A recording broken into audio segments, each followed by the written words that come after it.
And bam, now we have a Jimbles. We should even have a Jimbles voice too. We don't have any background music unless I do that. There you go, right? That's not so bad. Probably don't even have like a Marvel in the background being sad because she went for a walk just a little while ago. Cheers to Emma. Well, welcome to Monday, everybody, and welcome back to Monday Night Pillars of Eternity. We're going to be playing Pillars of Eternity. Pillars of Eternity 2. By God, it's hard to believe we've actually gotten to this stage, right? I spent half a year or so playing Pillars of Eternity 1, and with some horrendous audio, that's for sure. I went back and listened to the first episode just to see if I could recommend it to people, and fuck, the answer is no. Oh well. But hey, if I'm sufficiently charming enough to keep your attention through bad audio and all the way into Pillars of Eternity 2, I can tell you that things just got better, you know? With this decent mic setup, and the camera's still doing particularly well, things are a little more audible and survivable at times, because fuck, that NVIDIA RTX sound filtering, they're making me sound like I had a lisp, which is not outwardly a bad thing, but worse, making it seem like I was making fun of people who have a lisp, because those friends who are watching the stream and know me in person would have known that I don't have a lisp in person, so why do I suddenly have one on stream? It seems like a weird affectation.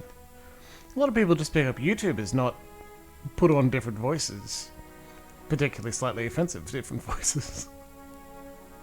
Would have been a weird decision. And look, I'm a weird guy, so maybe that's why no one reached out and said, hey, man, what the hell? But we're okay. Any other time someone was like, your voice sounds a little weird, my only thought was, yeah, the gaming headset isn't great, sorry, man. Not actually listening or testing it myself, we had that scenario.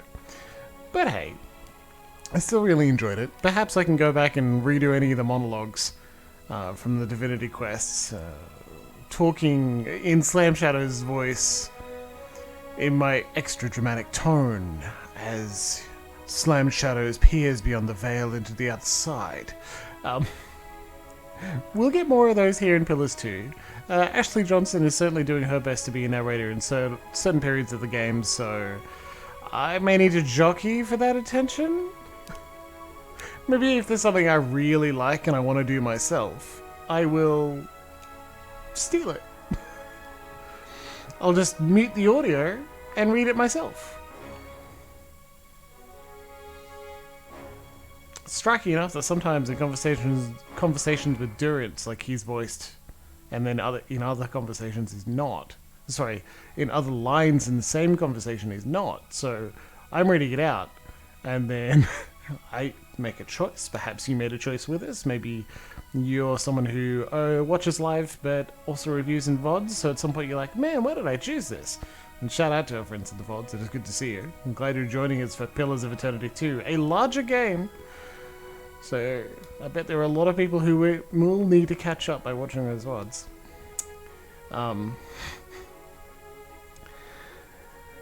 In those periods of time where, like, I'm doing part of the work but not, and then we have the different voice between, like, the actual voice actor for Durance going, what? And me with, like, a still rough Durance voice, but it's got something else to it. I mean, certainly striking. No. It's been an interesting week for me, I'm afraid. Having one of those times where I vacillate strongly between doing alright to not. But I've been looking forward to continuing Pillars of Eternity the whole time, you know? Jumping online, setting things up and playing through a game, telling everyone how I feel about the events going on, comparing our game to good tabletop RPGs, because I had a great session of Pathfinder on Friday night and Sunday day. Sunday day we did just a meat grinder fight against some lizard folk.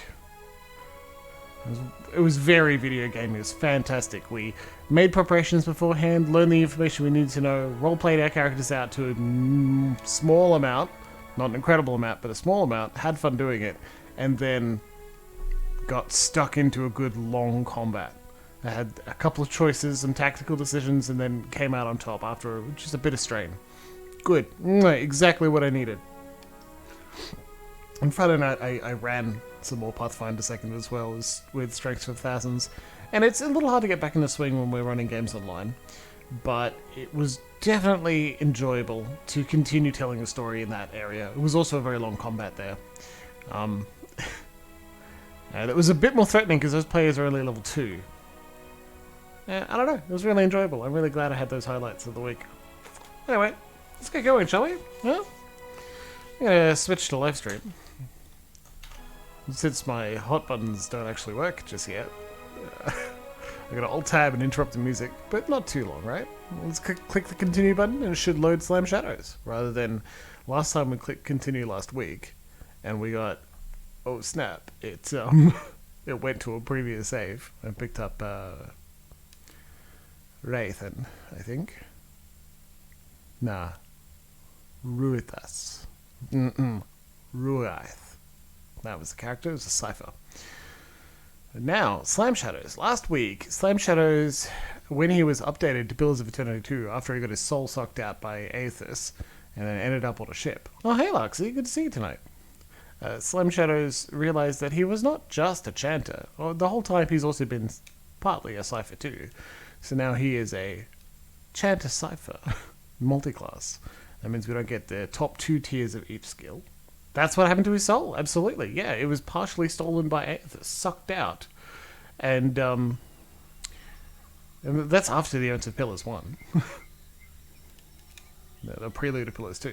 He wakes up. Aethys, when inhabiting the statue, is draining the souls of people whenever he walks past. Like, it's a problem. Oh. Yeah, naming Adair and Aethys so close together is perhaps not the greatest idea. But, you know, they are similar.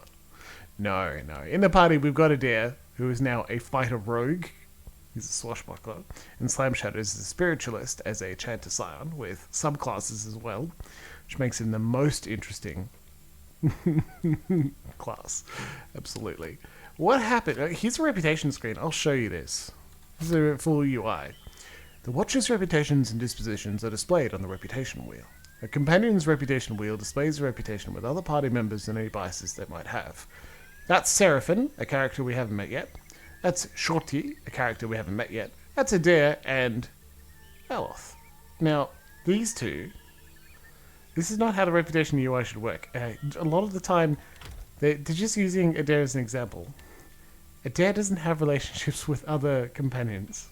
It's okay, but Adair does have things that he likes and things that he dislikes. He likes these, and he dislikes these. So, Adair has a negative reaction to people who are cruel or callous towards animals. Yeah, good, absolutely. Adair does not respond well to criticism or hostility towards the followers of Aethys. Even though Aethys is, stomping across the land and stealing souls. Adair despises the leaden key and the violence and manipulation for which it is responsible. He likes kindness to animals, he's pro-Aethesian, he is light-hearted, he likes jokes and levity in life, even the darkest of circumstances. He doesn't really like anyone who likes the leaden key, and he's traditional. Slam Shadows gets reputation and the dispositions, like we had in Pillars 1. Now remember that the dispositions were like reputations as well. It's like, how did people see you? We're so far away from the Deerwood where we were before that we don't have a reputation in this area just yet. So even though we were clever and we were honest and we were kind, benevolent, we don't have that here yet. We'll probably end up playing in the same way. Now, Luxie, I see your naughty, naughty statement, and I like it. Thank you. Keep it going. And you'll notice that the relationship between Slam Shadows and Adair is actually sitting at 0, which is a bit of a shame. I kind of wish that would be higher, given that we've been friends for a long time, he's still looking after us, and we've been kind to him. We do have a positive reputation of 3 with the Children of the Dawn Stars. That's all it is for now. Soon, when we get more companions, you can see how it will work. For example, another companion may be anti-Aethosian. Like, they're like that. So we'll get more reputation when we make fun of Aethys. We are at the Port Maje Island. And it looks like I can't show you further afield, but the world map is huge and you haven't seen most of it yet. There's so much more. Currently we're wandering around because we were in a shipwreck and we need to find a shipwright here at Port Maje to repair our ship. Now, I'm actually not going directly over to the plot location. Surprise, surprise, I'm being stubborn. I would like to get... I think we can do it this early, but I'm not certain. I did a quick Google to see if it was possible. Wait. Huanit tribes traditionally heap their dead onto pyres or give their bodies to the deep sea, but mounds like these suggest that rankings of honor, wealth, and distinction were buried nearby. Well, let's not search the location yet. You notice time is passing as well? Time passes in the original pillars, but it wasn't a bad thing about it. The only thing that would go wrong is that you would have to spend money on your people back at the keep. See these footprints? That is Aethys. A solitary rice farm. Looks bountiful enough to welcome trade. Inns. Inns serve multiple purposes and can be found throughout the Deadfire. At any inn you can access a store, rent a room, recruit adventurers and crew members, retrain characters and manage your party. Certain rooms will give a resting bonus that applies to the entire party and lasts until your party rests again. Recruiting adventurer goes through the full character creation process. The cost of the adventure increases. Anyway. Yeah. So here's just retraining. We've got a steep discount on these items. They give some morale or extra bonuses to the ship. We don't have a ship yet. There's not a lot of point. What I was trying to do... I don't know why it's got that. Is find a particular... There's a particular archaeology site. And I want to see if we can get there before we go too much further. The trail before you seems thoroughly disturbed by erratic tracks. The sparse plants in the immediate sides of the path roughly mangled. A struggle may have occurred here. Well, let's search along the area. Requires perception and survival. Well, he's got high perception, but 0 survival. He's got kind of low perception, good survival. Let's give that a try. Adair makes sense of the chaos within moments. No blood splatters suggest it was not a fight. Your compatriot easily identifies the clawed prints of shore-ups. The tracks seem recent. A dry and ropey vine had been pulled taut across the path and inexpertly covered in dirt. Beyond, a group of road figures cringe and cower at a nearby river's bend. Each is frozen in place, ashen and grey, like statues crafted of soot. First, let's disarm the trap. This is a mechanics tutorial. Slime Shadows has got mechanics down. Yeah, it doesn't make any sense. I know Adair left. He became a mayor of, Deerford, so we haven't been in close contact for a while, but we certainly did his quest and were close. We were close to him, that's for sure. We agreed with him a lot. It wasn't a mechanical way. There wasn't a mechanical reputation bonus the way there is here. Like a relationship, but it should be something. I think it's just a balance thing, you know? I want to start with a much higher relationship with the 3 characters that return. Well, probably means that they're going to be your favorite straight away, right?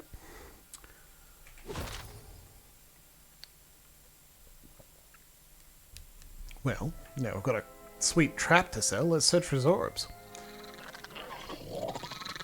You hear a series of quiet chirps and growls ahead, and make out the movement of small forms through the undergrowth. Let's sneak closer to observe. You creep closer, parting the grass for a better view. A handful of shore-ups hiss and snap at one another, shaking their spears in their scaled fists. They stand over their apparent source of argument, a small pile of loot likely stolen from other travellers.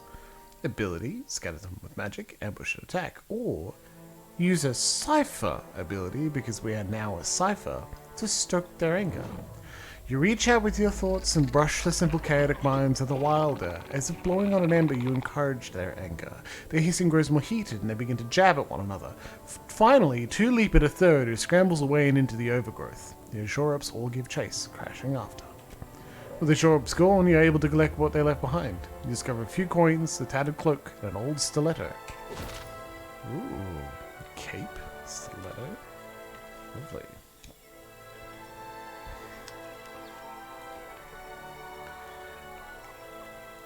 Should it be that surprising that someone went into politics and forgot about their old friends? Cape. Cape. Non-magical cape. Bring a minor protection, don't mind if I do. Oh, Slam, so sassy. Fantastically sassy now. Stiletto. There. No? Weird that the stiletto isn't here, but whatever. It's honestly no great loss. Well, that's a bug. Did anyone see that? That's very good. Went for a default... Look, there he is! Default Olin model. Completely colorless and much larger. Now he's still large, but it has our colors. Neat. Love it.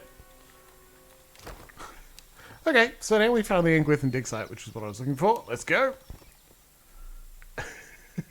That was very funny. Quite odd indeed. Love it.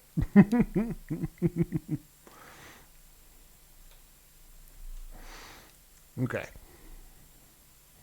Yeah, skipping the game a little bit. Probably should have walked to Port Maje first. Too bad. I know what I want.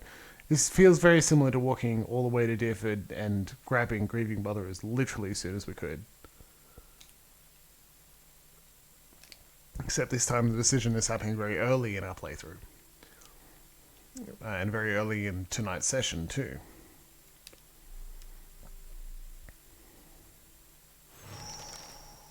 There you go. Quest updated to Hunter God. Why? Searching Inkwith and ruins. Reached a massive dig site, centered on some Inkwith and ruins. It's clear by the massive footprints in the area that Aethys has come through here, and not without wrecking the same kind of devastation he left behind him at Cat Noah. I better look around. Fair. Watch and learn. So when you touch these people that were turned to ash and dust, having their souls stolen by Aethys as he walked through, you get a small amount of coin. And now that we're back on the main screen, like, we can see, again, just how much nicer Pillars 2 looks. Look at all of these plants moving in, like, presumably in the rain. It's just gorgeous. I fear for you, Vela. I sincerely hope you're going to be okay. Hardtack. Yeah, negative morale for for our ship. Sorry, friend. I can't. Not all of them light up when I hold tab.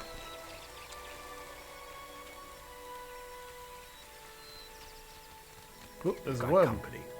Of course. Quen. Silus mitu. Ooh. Yeah. And that's how it's done. Yeah? Got one. Okay.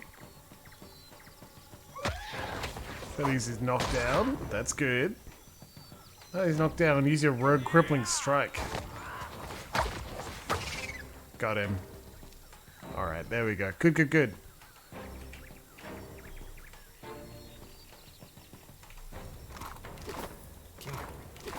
Uh-huh. Desk. The weathered journal page. Whatever Orderisi did to that last batch, it's not working. We've seen much higher concentration of essence in the harvested Adra, and then we should let the rest of us in. Oh.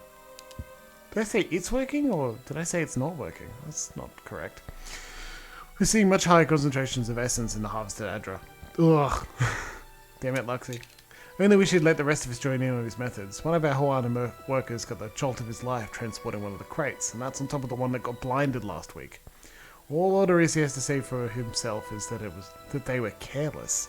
No one paying these islanders' families out of my own pocket. At this rate, I'm going to be the one idiot who comes out of this whole prize with less money than when I started. Oh, you're so caring to people who are being injured in your work. Fucking idiots.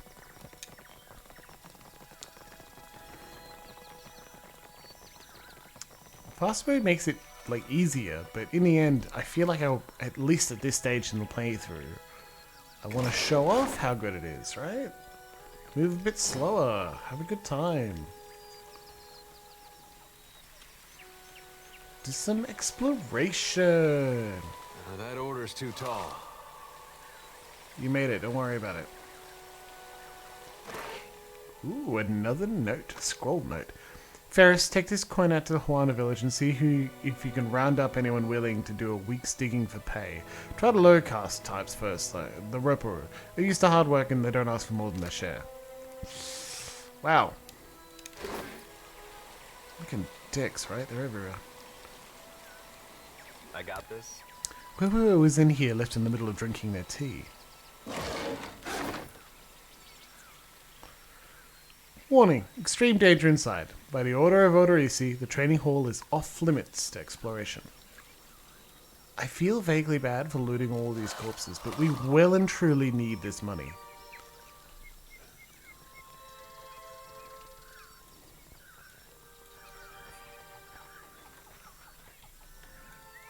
Free tea, Luxie says.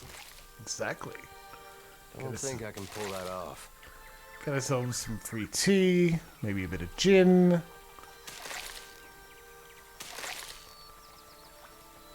That's a great piece of art, isn't it? I love that. That statue, excellent. Really sufficiently makes me feel like I'm not supposed to be here in a way. I am, but I'm not supposed to be. I think we could use this to get down.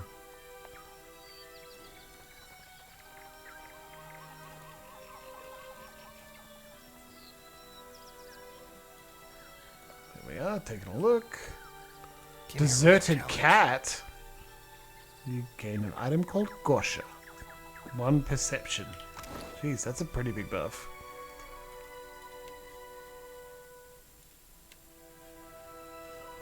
It's just odd. I don't think I can do that. Cat. Gosha. While Gosha is following you around, you receive a bonus to perception and enemy weapon attacks are less likely to crit. That's amazing. Oh, yeah. It was a shame. I'd 1 stealth for sleight of hand.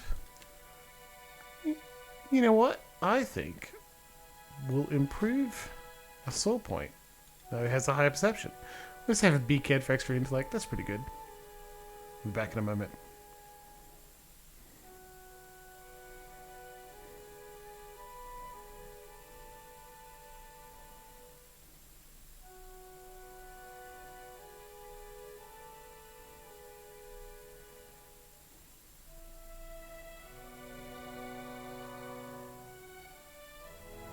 Sorry, team.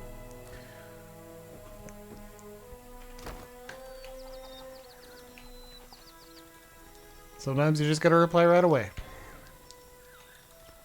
Even if we do have friends joining me here. We got a kitty giving us extra perception. Trouble up ahead. Whoop, shit. Why are there panthers here? Quit. Why did I unstealth? Thinking I wasn't already stealth. Alright, well, Vela, get out of the way. Because it's gonna be very bad if you are. Okay, let's knock you down. Let's... Got 3 phrases already? No. Oof. Okay, so we've got enough phrases to cast this already. Let's go for it. That was good.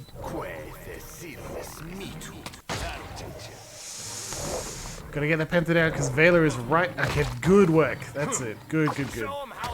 Okay, so now we've got enough to use Telekinetic Burst and Valorous Echoes. So we could give the strong and insightful inspiration to Adair, but what about if we instead... Oh, this one will hurt allies. We are too close to cast that then. Let's give a buff. Counters, what was that? Okay. Seems pretty tactical to me. Now Adair's got some inspirations, he'll be better to go. Let's try a knockdown. Right on target. Good. He's got a...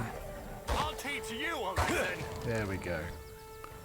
Slam Shadow's dual wields pistols now. Now that he's able to. This is able for us to take down that fight. That was pretty good. Very tense. Keeping an eye out. Alright.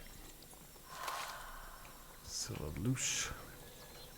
The generator occasionally vibrates wildly, and you can faintly hear the sound of metal grinding on metal from somewhere inside the machinery. I got this. I got this. Picking up all this food that we didn't have much use for in the original, right? But we use it to feed our crew. Once we're on the high sea. This won't do. Why are you ignoring the cage? Well, being mysterious. Consider it done. Several men and women appear to be locked inside a cage of some kind. They're a little more than silhouettes behind the glass, pointing and gesturing excitedly. You out there, are the beasts gone? One woman comes up to the door, hands pressed against the glass. Took care of the creatures. The woman turns away to have a muffled exchange with the others. Then she pulls at something by the door, and you hear a rattling clank. Being mysterious, that's what I'm doing.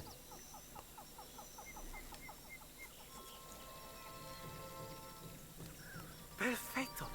We are saved. A youngish man with bright eyes and a twitching smile claps his hands in joy as he steps out of the cage. The woman next to him, however, remains sober. Governor Claudio must have sent you to rescue us, no?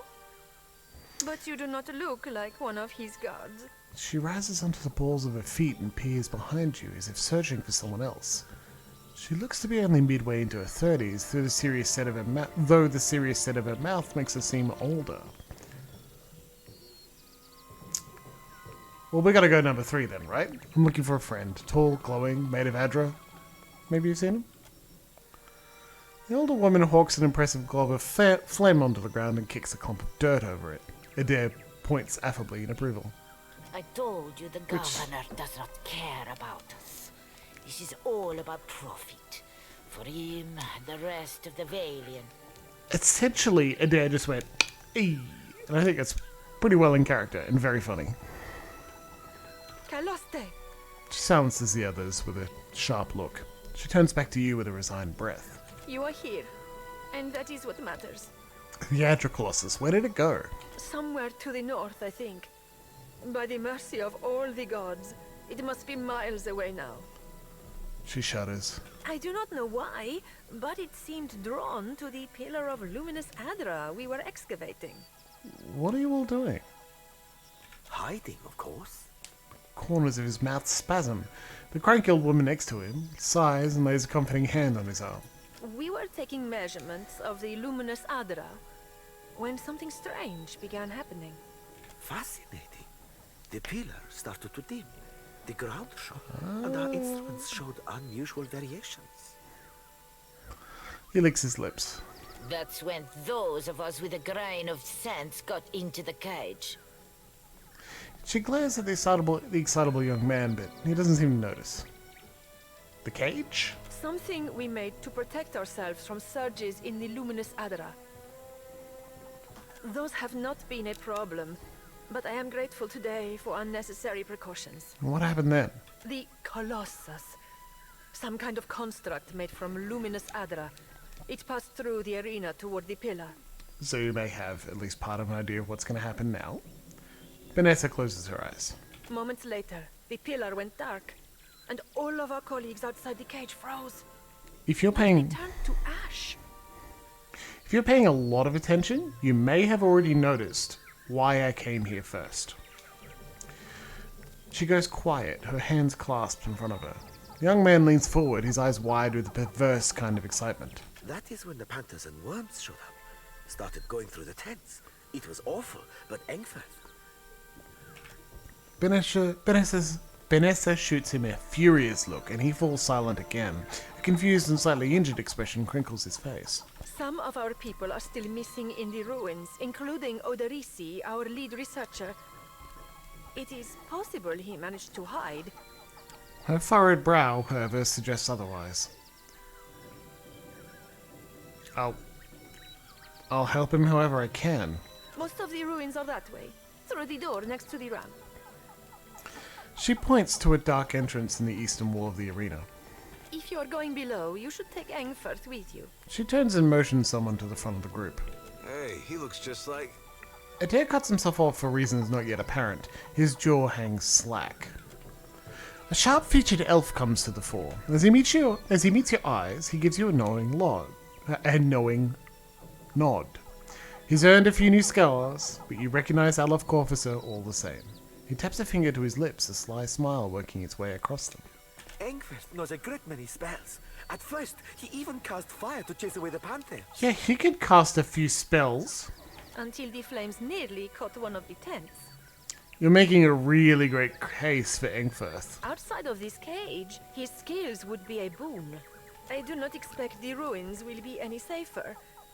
Many of our people remained behind, which has surely attracted more wildlife.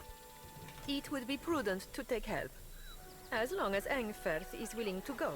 She looks quickly to Aloth. He nods. I would be happy to assist. He holds your gaze with wide, expectant eyes.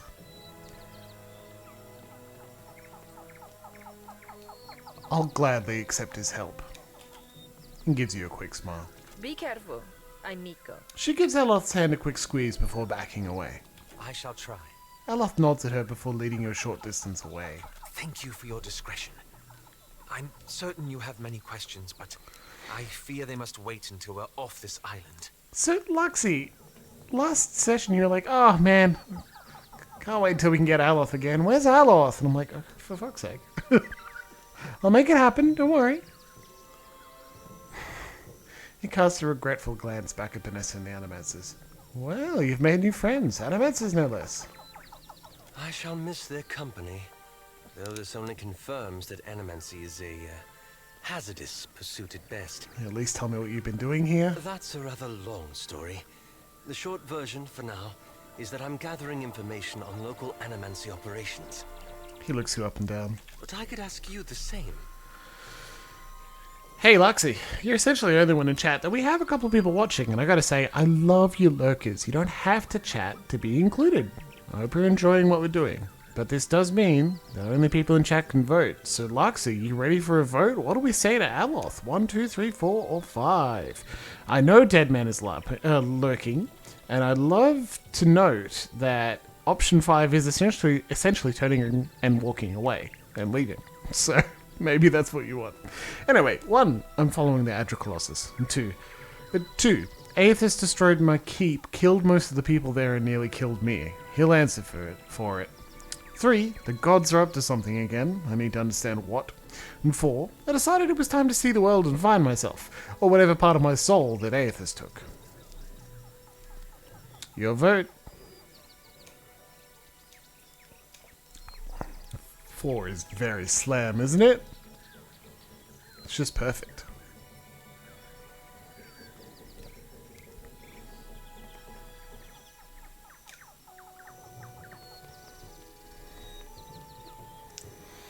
I think I'll count that as a vote for...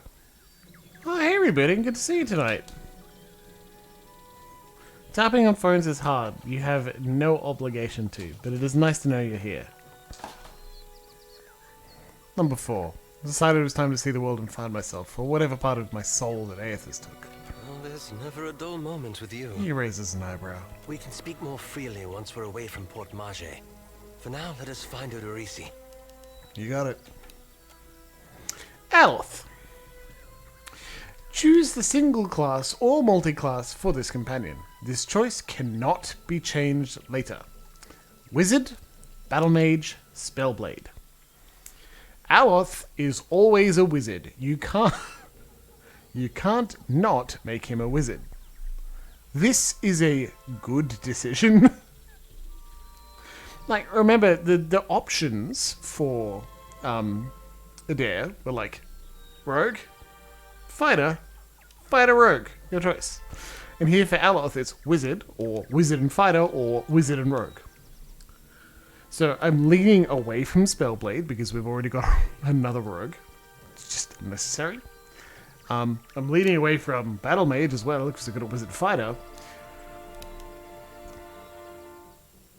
Much like we did with our good friend Adair, I would like to ask you to vote, everyone. If you would like to see Aloth as a Battle Mage or a Spellblade, we'll do it, that's for sure. Because we're playing on easy, so it's going to be okay. But rebooting, it just makes sense to me, you know? Like, he may be an elf, which means spell and blade have a kind of thematic or historical tropey sort of sense, right? But in the end, for our Aloth, I call him a big, giant, lovable nerd, so he should say a wizard, right?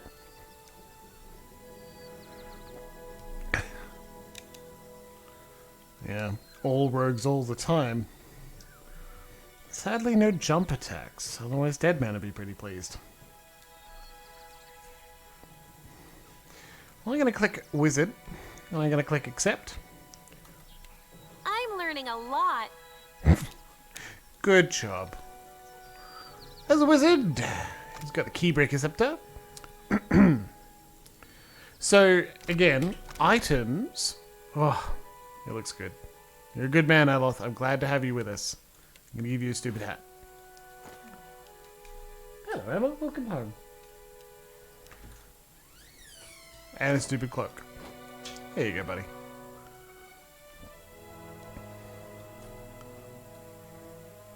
Alright, so had enough of that hat. We'll turn it off, but just remember he's wearing it.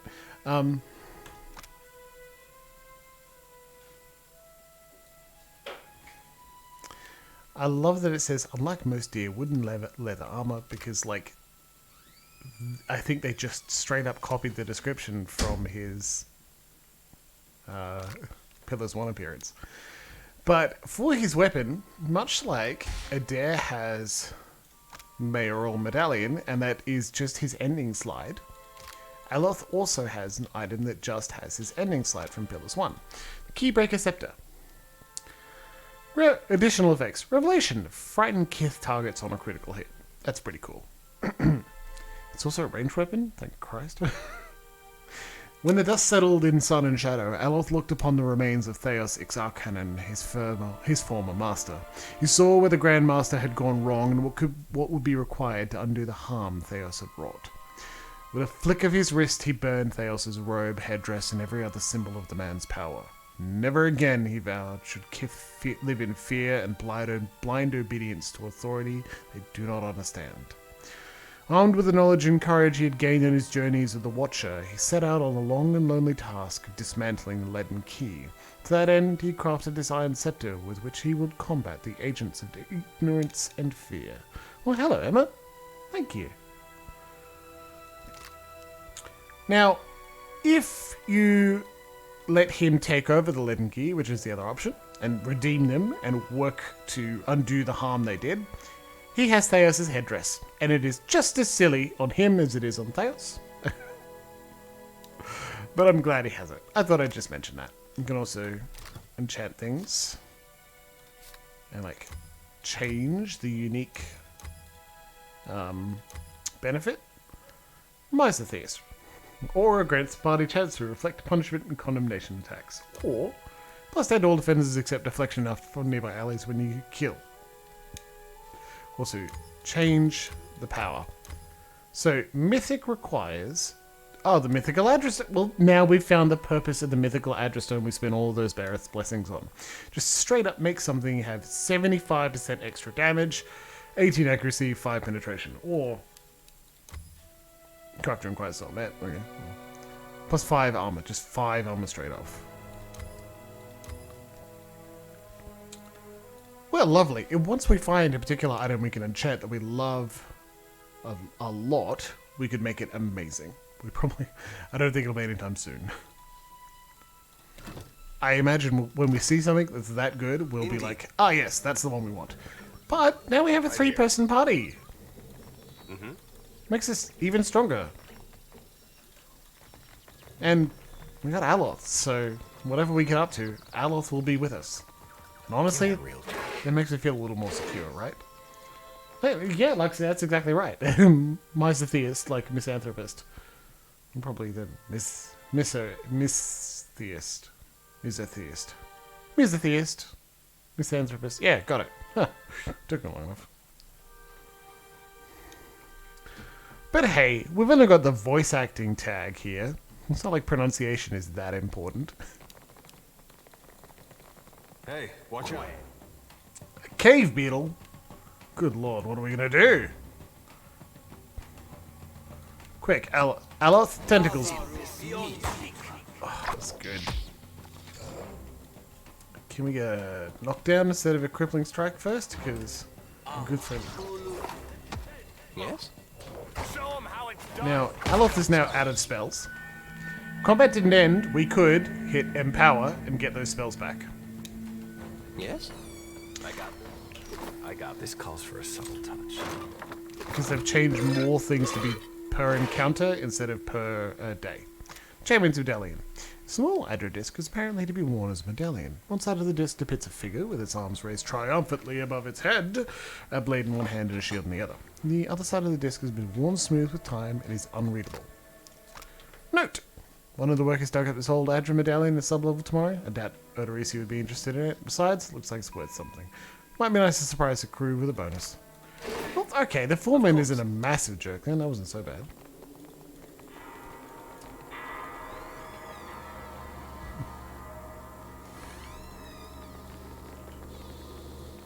Also, just look at this place. It's so good. Just the lighting effects alone. This is why Rebooting and I were so excited to get to Pillars 2, so you could see all this. Very fond of miso soup, to the point of worshipping the soup. It's the bog era, baby. In Tumblr, well-known Tumblr shitpost terms. So the arena sub-level, or the training hall that has the specific warning saying it'll kill us all? Arena sub-level! Let's go.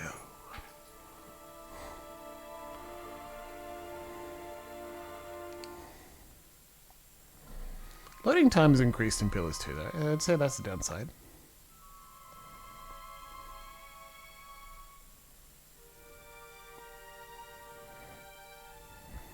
There we go. Well, that's cool. Watch and learn. Let all champions pay homage to Ixandros, for without him there would be no glory. His copper ball is tarnished to a dull blue-green. Grime and dust coat the surface in a thin film. Examine the ball more closely. The bottom of the ball is a shallow circular depression. Look, history. It's not lore anymore. Lore's been broken up, baby. We need history. You recognize the offering bowl, an artifact found in many Ingwithan ruins. It would have been intended for use only by Ingwithans who held high rank, or had made some great achievement. In an arena such as this, a champion might fulfill that role. Place the Champion's Medallion. Ah yes, Champion's Medallion will definitely fix being fit my depression.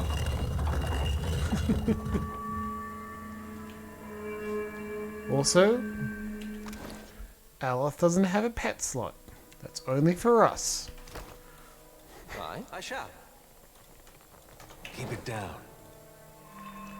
Here rests Ixandros, most virtuous architect. Architect? Interesting. Oh, look, another amulet. Some Adraban, Taondra, and Tara.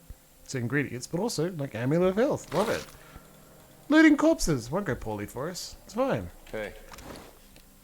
Honestly, I'm going to put the amulet of health on our good friend Slam, because he's got such low health.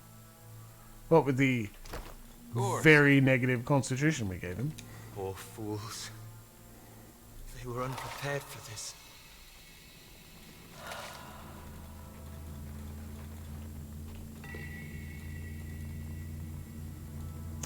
Yeah, it looks pretty bad. I got this. I got this. Oh, we got vessel bone and flesh from them instead of coins. Oh, Preba. Crates full of Adra. They are well and truly doing an excavation on this Engwithan ruin, so just because the right Clanfather's here, or our friend here is Wait, here to look tell there. us that's a bad thing. It's still bad.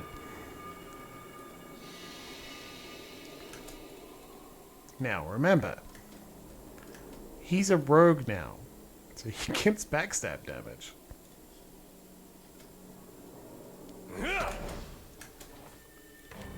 Let's get ourselves a nice little Right on target.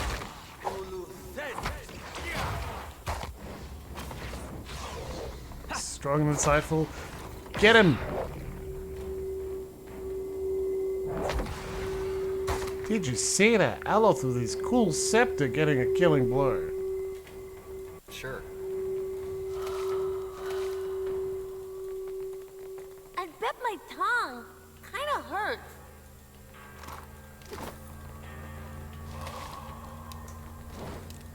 Fucking Vela. Can't believe I did. I didn't get Vela before, so I can't believe I missed out on this. It's very funny. Get him! Oh well. Bam! Looks like Aloth opens with middle letters minor missiles because I've started the fight myself that a couple times. I'll see what I can find. His AI is probably set to make him just cast things like that. Use his abilities when I look just... there. Whoop! What do we have here? What do you need? Hey there. So like grazes, but certainly does extra damage.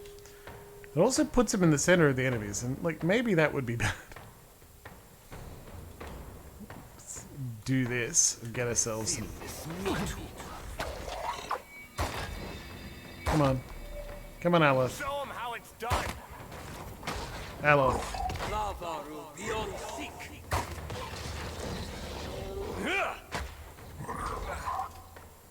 I want to see that again. Can we do Jolting Touch? Because we're supposed to do, like, Chain Lightning damage. Well, if it works, it works. Hey there.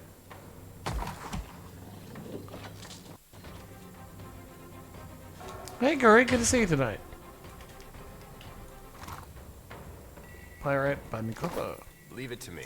I shall be discreet. So loot some stuff. Funny that there are copper constructs this far in, and the researchers haven't had any trouble with them because, oof. You'd think that they wouldn't want that. Here to cause trouble all the time. It's like they're me. Walking around causing trouble. Consider it done. So, I should also bring up to the point that this is not the first dungeon of Pillars of Eternity 2, but it is the first... it's not optional, but it's like the first one when you get to choose when and why you're going in. As part of the statue near the legs has been forcibly removed. Has it, though? Praise to bold-hearted Avarix, master of the blade. In memory of Sama, beloved sister, I gift this statue. All that remains of this inscription is Raka, the fortunate. A stone around it is worn smooth.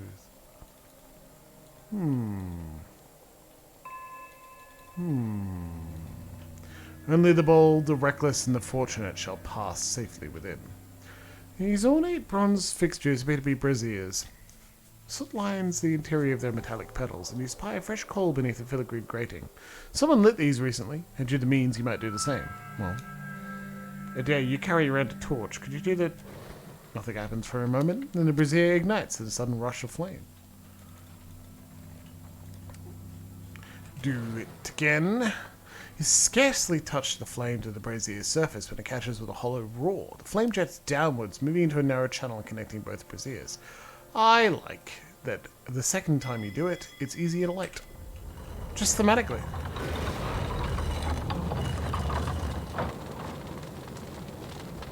Woo. Well, at least it didn't catch us by surprise. Only the bold, the reckless, and the fortunate shall pass safely within. Well, Don't see why not. nothing happens, and the floor runes will reset with a thunk.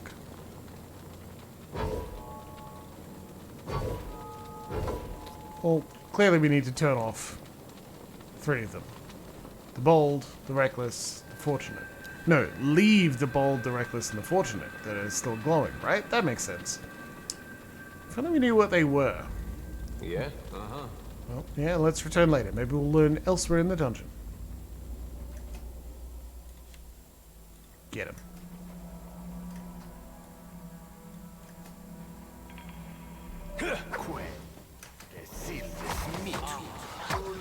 Yes? I shall deal with this one. There's a walloping! Easy. I'll teach you a lesson. Woo! I got this. Yeah? Slam and Aloth, Slam and Adair can level up. I could just walk into the fire. Yeah. Sounds like asking for trouble though, right? Do I really want to do that?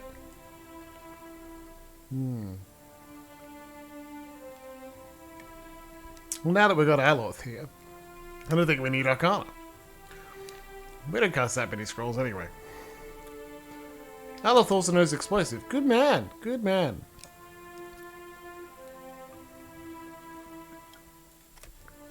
Mechanics. That's going to be us. Aloth knows history. Still good at insight too.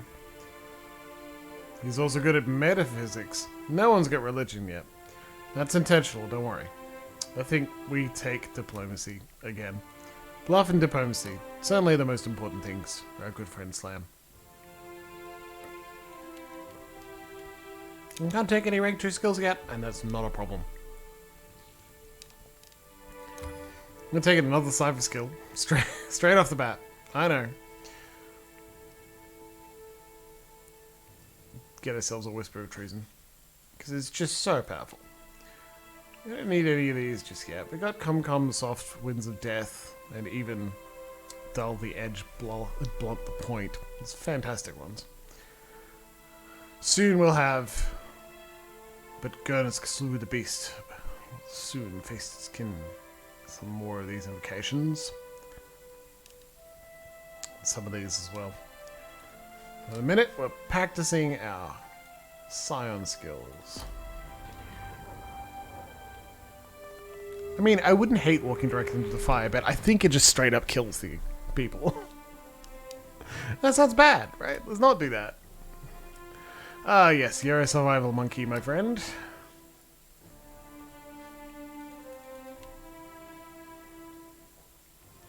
Don't need that.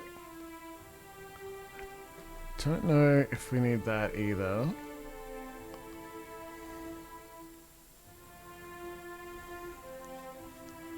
I think we get a fighter skill for you, buddy.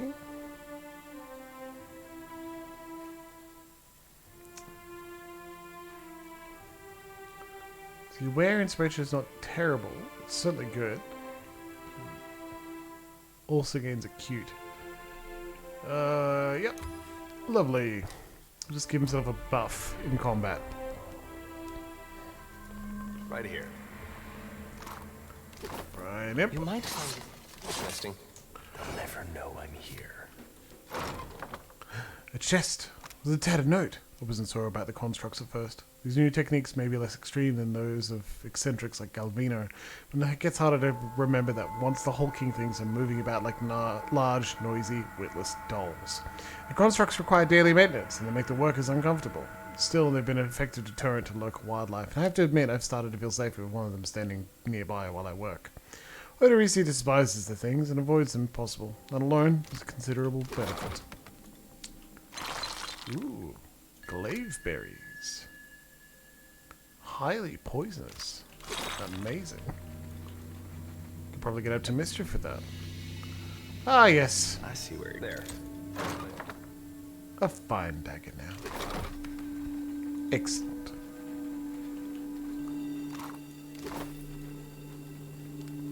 Turn off 3 of the things, but which ones?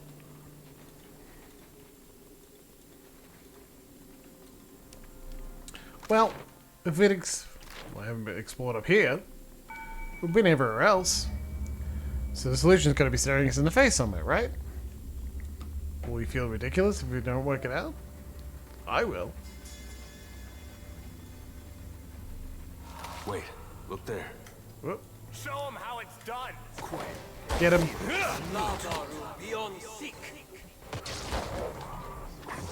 Taking very little damage. Aye. Aye.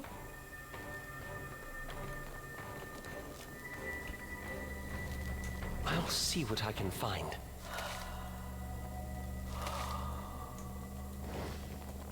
Keeping an eye out. Certainly getting enough. That's Odorisi.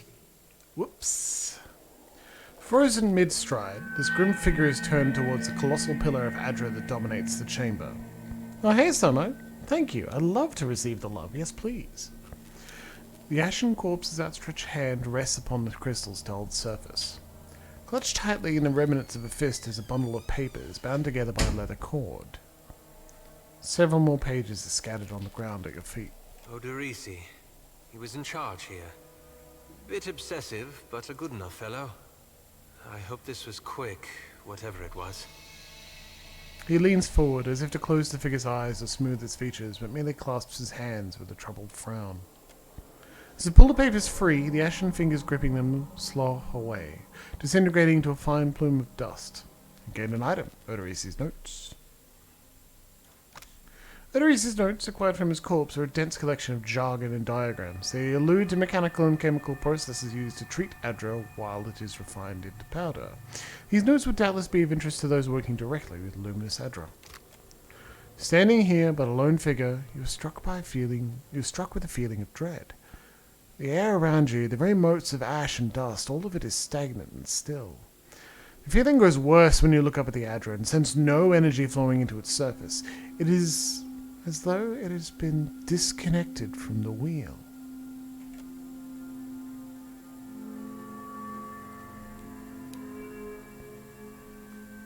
You place your hand against the pillar of luminous Adra. A dim, warm light emanates from the surface, but it feels cool to the touch. Pinpricks dance along your fingers, uncomfortable, but not painful. A woman's voice, scratchy, distant, and halting, echoes in your mind. Find your soul in him. You concentrate, peering into the Adra's energy as you would peer into a soul. Its inner light is blinding, but as you become accustomed to it, you perceive the core of the Adra itself, a churning mass of millions of soul fragments. With a jolt, the energy reaches out to you. The Anguithan ruin fragments around you, breaking into incoherent shapes and dissolving to dust, falling into an infinite well of dark gray vapor. Even the ground itself disintegrates into nothingness. All that remains is the murky expanse of the in-between.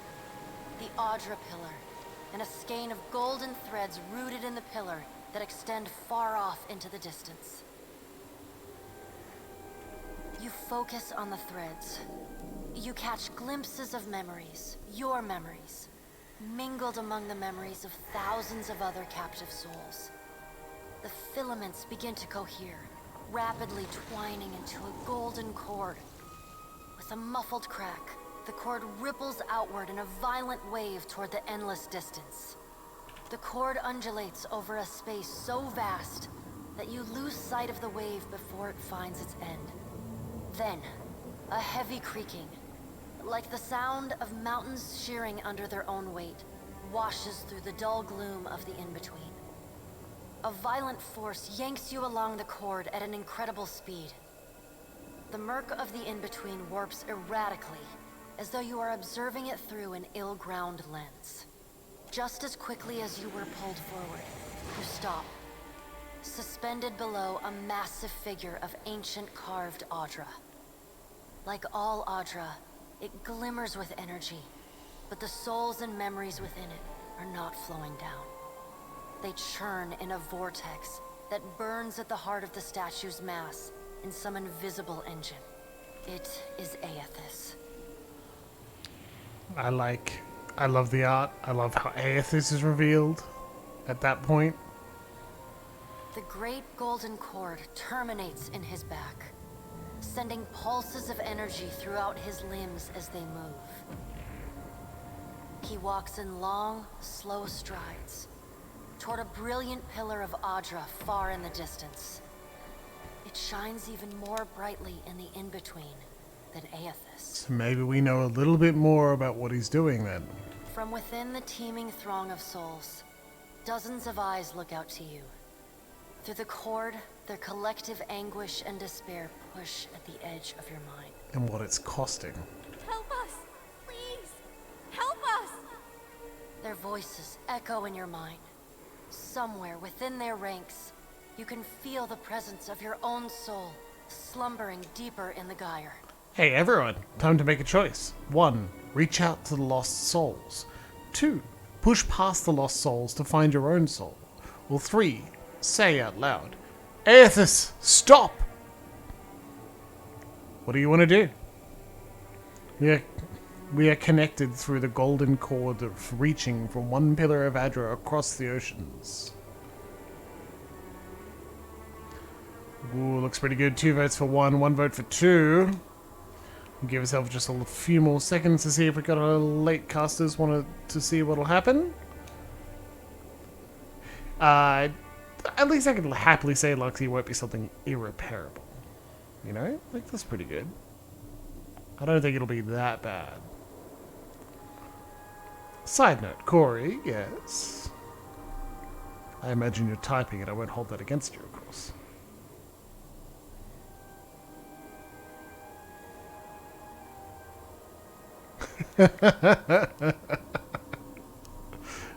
Find your soul in him. You reach out to the lost souls, but the incredible power flowing through Aethys' body repulses you. Not even your Watcher powers can penetrate the massive tides of energy crashing through him. The souls sense your efforts and attempt to breach the surface of Aethys' body, but are instantly pulled back down into the deep well at the statue's heart, as though they were pried from the edge of a great precipice. Aethys' stride slows and stops. His head slowly pivots, until its great burning eyes are cast back along the cord. As his gaze meets yours, you feel an overwhelming rush of incredible joy, mingled with profound sadness. You have sensed similar anguish in lost souls, but never with this intensity. A soothing voice drifts into your mind. It takes great bravery to venture through the in-between, even for a Watcher.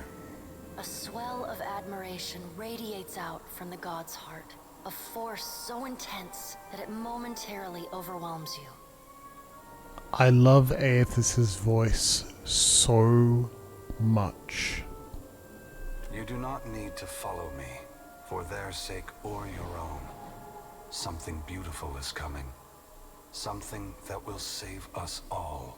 A great light shines from Aethys' brow, so bright that even the souls within him flinch from the source, cowering in fear.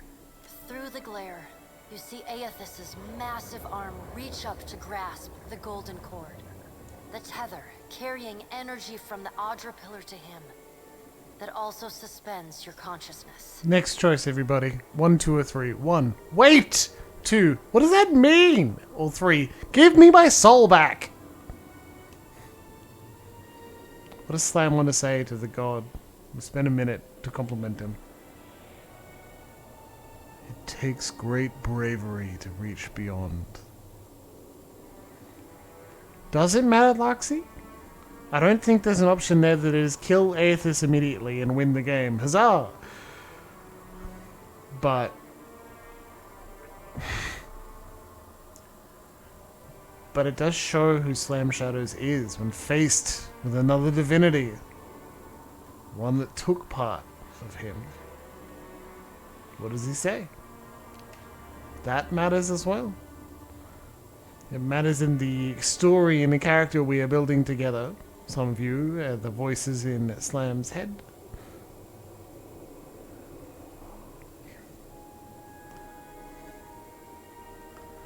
We got 2 votes for 3. I am gonna hit number 3. Let's say, give me my soul back. Soul seems important. We should probably keep it. Yeah, exactly, right? I still have need of it, but do not be afraid, Watcher. Dawn will come for us all in time. Aethys yanks on the golden cord, pulling it from his back. The cord tears into filaments that blacken and dissolve to dust. Without pause, he turns to resume his stride toward the distant pillar of Adra, shining on the boundless horizon. You hear the souls within him cry out for just a moment, before your consciousness is snapped away from them. The in-between goes dark. For a second, you feel a mix of nausea and a sensation like spinning and falling. Then the moment ends. Your consciousness has returned to the Angwithan arena. The world is sideways, the Adra pillar upside down. You flinch at the feeling that you're standing on the ceiling. The disorientation overwhelms you and you collapse to your knees next to the luminous Adra pillar. Previously dim and flickering, the pillar now glows with a strong and steady light. You touch the Adra again, but the chill and prickling sensations you felt before are gone, replaced with a comforting warmth, like the embers of a fire that has just lost its flame. As you return to the world, you feel a hand on your back. You alright? Come on, we just got your back. Despite his tone, you can see genuine concern in Adair's eyes. Not even a little. Well, if you're not sure, now I'm worried. Continue. I've seen you commune with souls of the dead, but this looked altogether different. What happened? His gaze flickers at a brightly glowing Adra.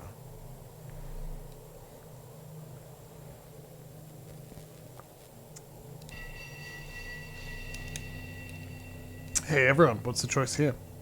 1. I saw Aethys, and he saw me. 2. Thousands of suffering souls were trapped within Aethys, and I was powerless to help them. 3. Aethys turned tail as soon as he saw me. He's not so tough now, is he? 4. After seeing the agony that follows in Aethys' wake, I'm more determined than ever to stop him. 5. Typical. Just when I'm on the verge of getting some answers from a god, he cuts me off.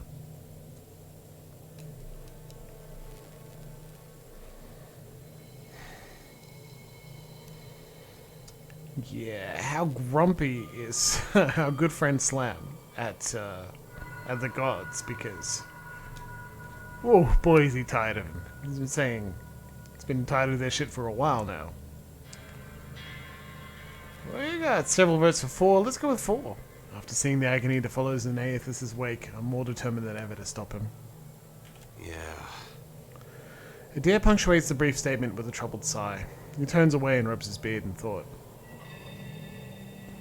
Adair, how do you feel about Aethys still? Don't suppose he told you what he's up to, did he? Or at least where he's going?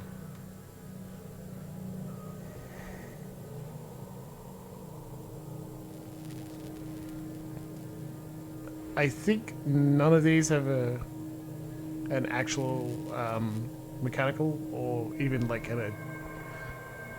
Yeah, I'm going to pick 2. Guess this is why I'm captain. He's moving towards Luminous Adra. How hard can it be to find in a chain of thousands of islands? And now we've got enough experience for Aloth to level up. Hello! Hey buddy. You need Arcana and essentially nothing else. What's that? Increase your metaphysics? Yes, please. Oh, look, he gets level 2 spells. He's already got Combusting Wounds. Grandma Slam, we don't want that. What? Necrotic Lance.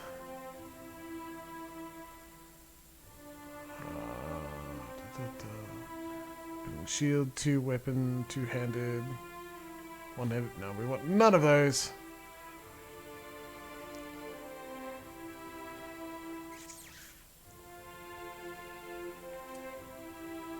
that. Blind enemies, please. Very, very helpful.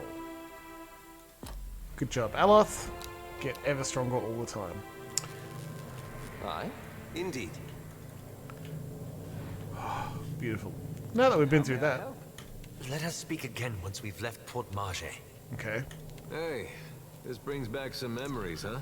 Let's take a bit of a side minute and talk to Adair. What are your thoughts on Aethys at the moment? I want the destruction to stop. I want him to finish what he's doing and then go in peace. Only I don't see it playing out that way. Let me ask you something else. If you like. What did you do after we ended the legacy? I like that feeling. Knowing we'd stop Theos. We were part of something big.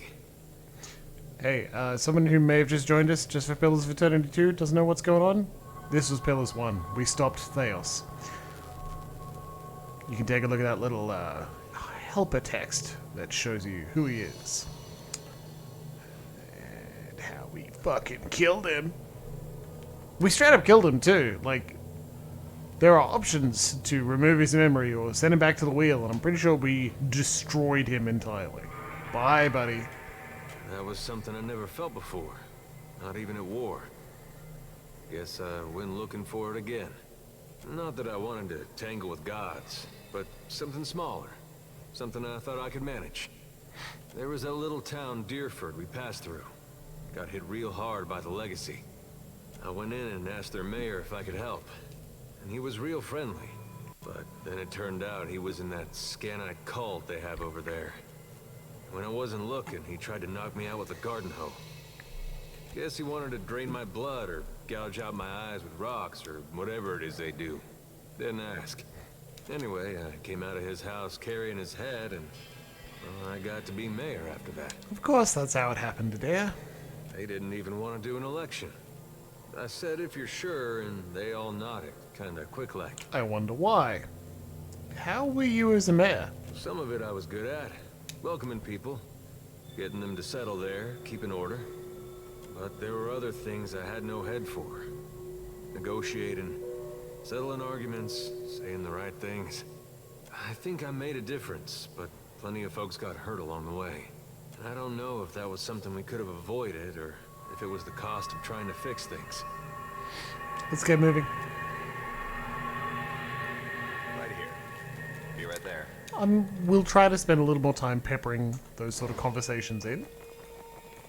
Because it is important to understand and know our companions. Not alone. Oh, you are so dead, buddy. I'm gonna get you to move first, but Adair's definitely gonna get a backstab in. Isn't he? Yeah? Come on. Got him!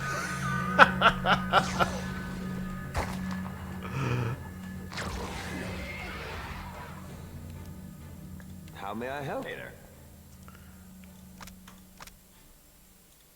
This chat has only one thing on it, so let's also add that, shall we? Yeah. Yeah, we shall.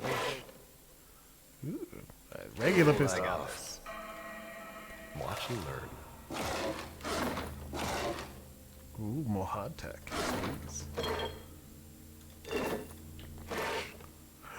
Adamancy's hat. Oh, we know where that's going. It has been a stroke of unimaginable fortune to find an Adravane in such pristine condition.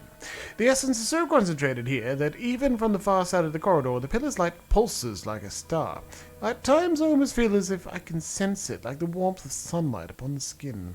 We will need to reinforce the central chamber before attempting further excavations. The ruins are unstable, and Sailor's motley workforce of savages and paupers grows more fearful by the day.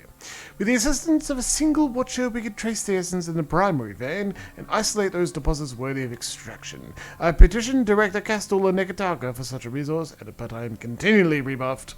It is unthinkable that the Valiant Trading Company cannot isolate within the vast borders of its considerable influence a single suitable candidate.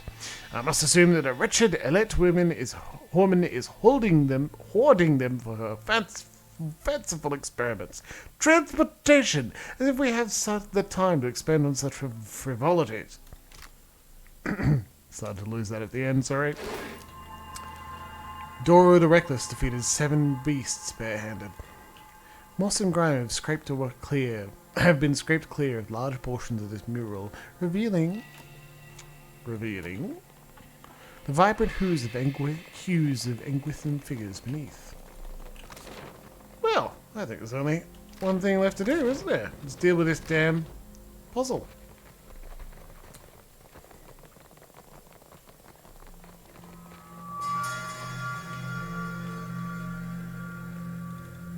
Wait a second.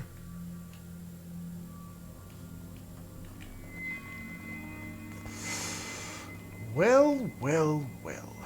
Look at that shield. And that shield. Is there another one? Another symbol somewhere? Hmm?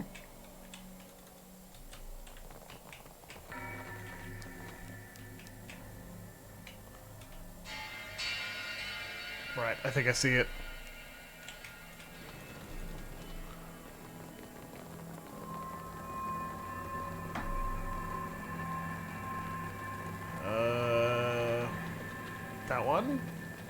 That one, and that one. So turn off these 3. Genius, farmer. What do we got there? What? I think we got ourselves a sweet sword.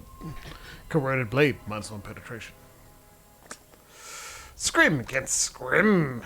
What's scrim? There's a technique for balancing defense and offense. Wielded with a shield. Okay, well, it's even better. This is another thing that's pretty cool. To fix corroded blade, apply some solution and copper to remove it. To sharpen it. Nice. Sadly, no one uses shields.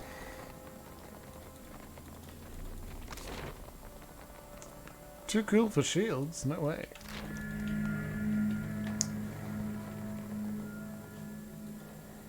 Perhaps we'll have someone that uses a shield before too long. Right now, our friend Adair.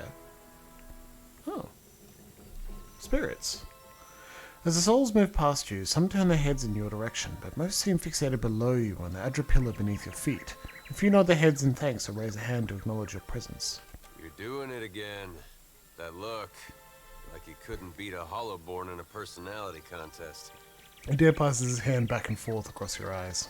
You want to share what you're seeing, or do I gotta guess?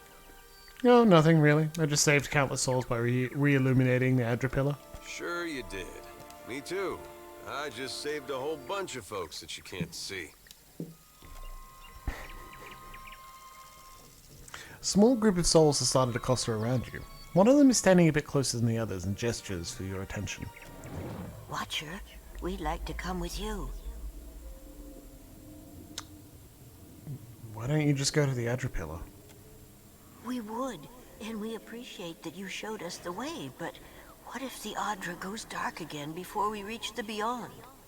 The other souls shuffle anxiously and look to each other and then back to you. Very well, follow me. Thank you, Watcher.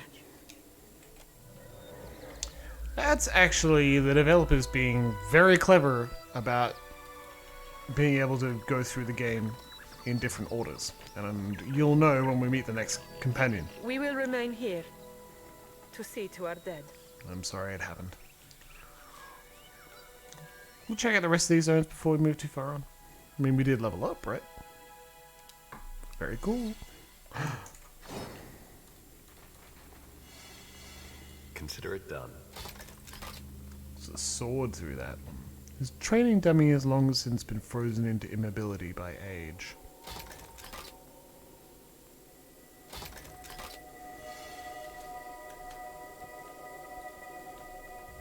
I got it.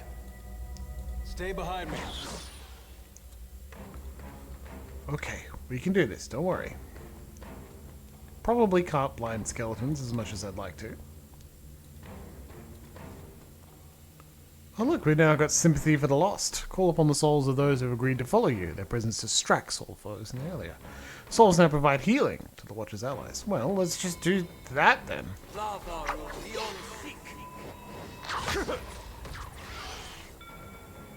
Continuous healing or just once? Because let's try and use Whisper of Treason. This isn't how it usually work.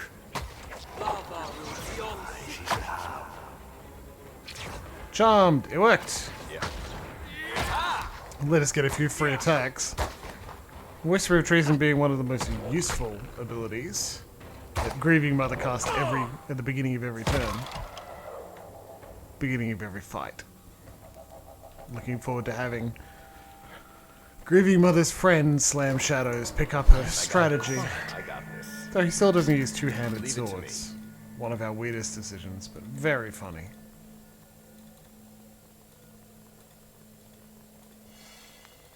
And what do we... Plus 3 accuracy, just on weapons. I'm gonna put that on Slam because with his pistols taking forever to reload, God, it's just worth doing. Don't want those attacks to miss. There you go, Aloth. You're wearing an appropriate hat. You like pretending to be an Adamancer, don't you? You can wear the Adamancer's hat. I'm taking that off his face immediately. Right here. The training dummy's blade is heavily notched from repeated strikes on hapless trainees. Consider it done. Jeez. We're getting a lot of traps here as well because we've got high mechanics which allow us to disarm and put in our backpack. Sure. And it means we'll be able to sell them when we get to town. The statue bears elaborate detail from the greaves of the warriors, from the buckles of the warrior's greaves to his curly locks.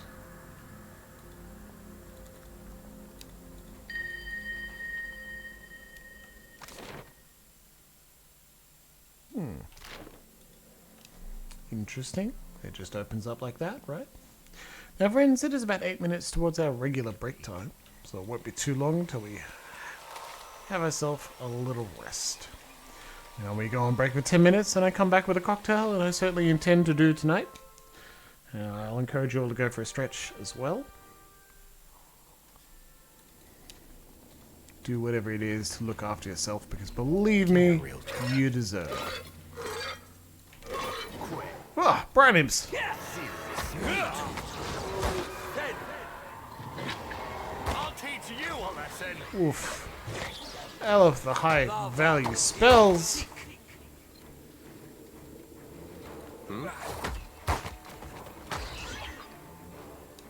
Knockdown from a dad deals with it. Very good indeed. What do you need? So it's a luminous Adra pool, but not a lot we can do here, huh? But it certainly fills out this map a little bit more. Maybe we'll have to come back later.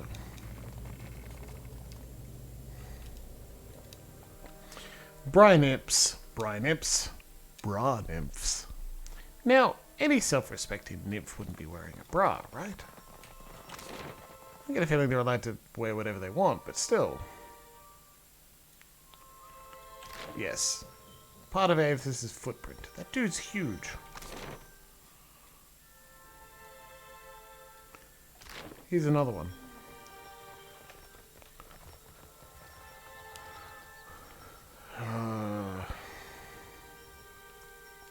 No line breaks in Twitch chat. Like, at all, apparently. Which is... It can make... I wanted to do auto text that was like, what my computer's stats are, but the closest we can get is like a panel on the channel. It tells you what my computer stats are. And hey, if that's all we get, that's all we get. Ale. So now we've got our friend Aloth with us. He's just straight up adventuring. It is funny that he said he won't talk to me until we leave Port Maje, or Maje, but we haven't even got there yet. Luminous Adra dust. It's worth quite a bit too.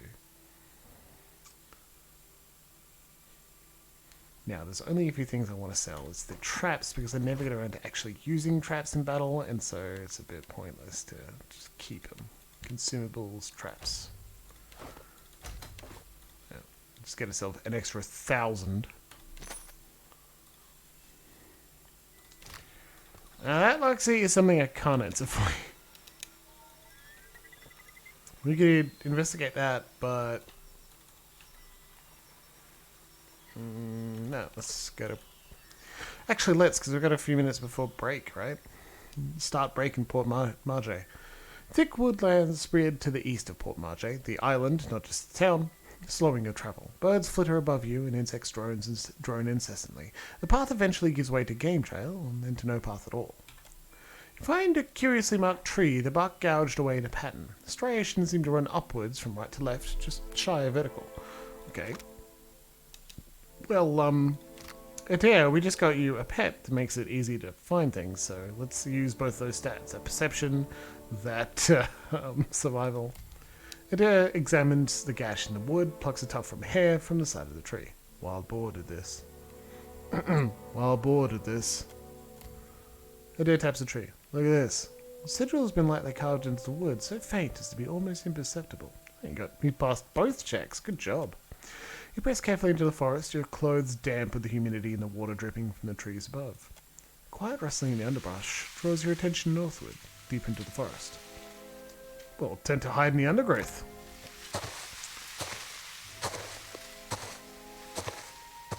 Duck slightly behind a log and still your breathing. Whatever's making the sound draws nearer. We succeeded. So I want to see that roll. 0, but 2 for a party assist. Let's check for more information. How'd that work? The requirement was 2. We passed it. That way. Through a gap in the foliage, you make out a tall island armorer standing among a small sounder of wild boars. Matted copper hair hangs over his features and boar hides drape his frame. Despite his presence, the swine seem entirely at ease. Oh, well, greetings. The man stands abruptly, spinning anew his staff raised as if ready to strike. Akira! Who are you? And for what here? For what are you here? The Huana language thickens his accent.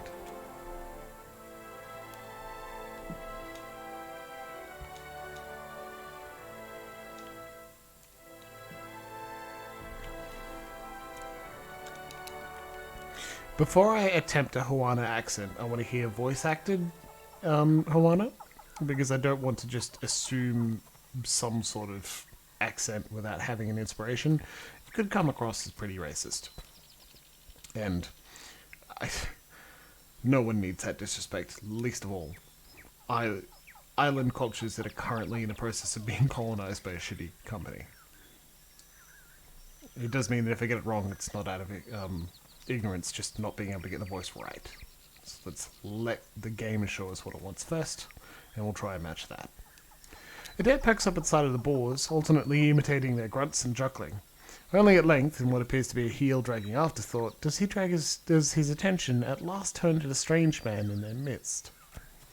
Dirt darkens the folds of the man's skin. His lips curl over jagged teeth. He waves a stick at you. No, never talk. Just go. Leave this forest. Go leave these islands. Go return from where you've been. His Adarian is halting, the language thick in his mouth. Bluff. I came here looking for you. The people on the coast said you'd help me. But I think I'm going to go with 1. I mean you no harm, can't we just talk? Said as if a word never hurts a person. The man shakes his head. You go. Speak quickly then. Your words disturb this place. Well, he's a druid, so I don't want to ask 1. What are you doing out here with all these boars? I do just want to pass through. I'm going to say 2. Look, I just want to pass through this forest. Actually, no, let's ask about the boars. So about those boars of yours. What of them then? The dirty furrows of his brow darken as his scowl deepens. I'd like a boar of my own. I don't suppose you've got one to spare. They are not mine to give, nor yours to take. You want a boar, friend. You go make your own. I will not select one. I'm pretty sure he'll just attack us. Why do these boars matter so much to you? Then I need a reason. I say I do not. That is plenty reason. He rests a hand on one of the creature's heads, scratching it lightly behind the ear. The pig snorts and nuzzles the man's leg. Look, I just want to pass through this forest. No, your sort always want. This forest is not yours. This land is not yours. Go, leave. I'm going to use our stats. Our insight stat. I'm not here to take from these lands, I'm here to protect them. The man frowns, then pulls a leather-wrapped pouch from within his belongings. Hand shaking, he hands it to you. You gained Wise Teeth Necklace. Intellect, history, and insight? Yes, please. Then go, take this. They protect you if you speak true. They tear out your throat if no. He dismisses you with a wave. Hell yeah. I'm glad we didn't have to kill the dude and his cool boars. But it is also break time, so we're going to take ourselves a 10-minute break and I'll be back at 8:40 with a drink. Remember to go have a stretch and have a good time, and I'll remember to mute the microphone.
And there.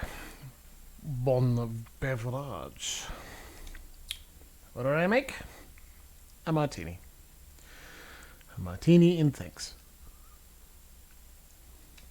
It's a lovely flavoured gin. A lovely flavoured gin that Emma made from a box, like a gin gift set. It's infused by her. I don't know the flavours. I can identify them, but my the brain for that right now is a little missing.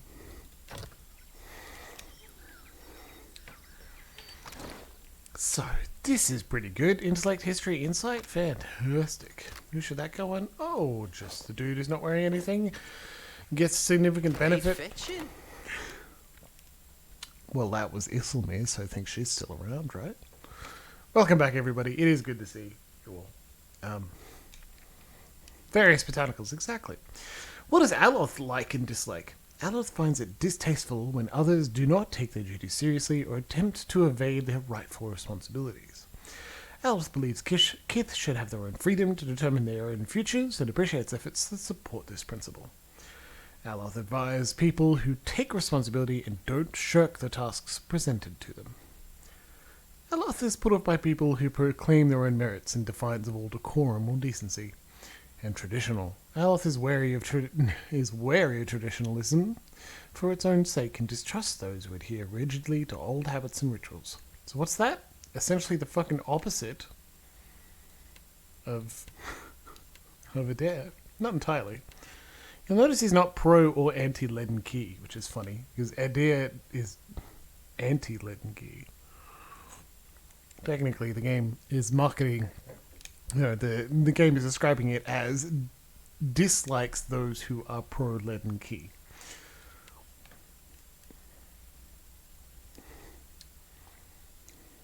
Here we can see improvements to the relationship, recent times. Here, we've gained big positive by saying, I'm looking for a friend, tall, glowing, made of Adra. Aloth like that. And here we've gained 2 smaller positives for saying yes, we'd like to see Aloth again. We'd love to have him join us. No? Perfect. Old Druid of the Young Boars. I'm glad we didn't have to hurt you, Druid. It would be a real shame. We said we'd protect the island too.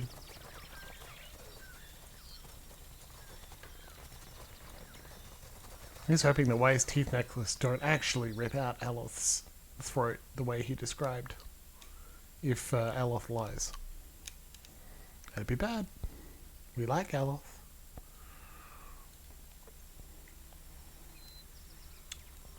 It isn't always easy to judge who fought or why, but what belongings are dead leave behind is a legacy anyone can claim.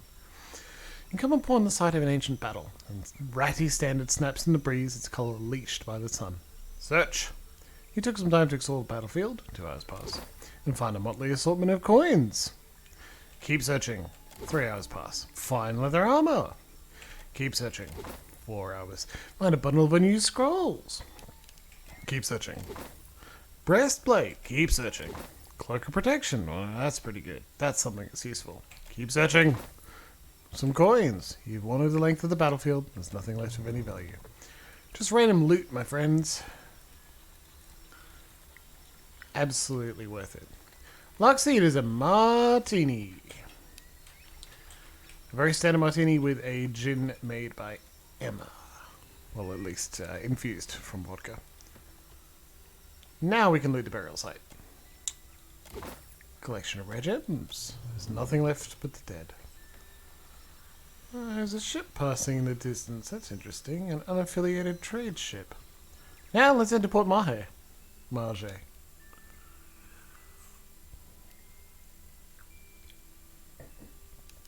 Yeah, so called a martini made in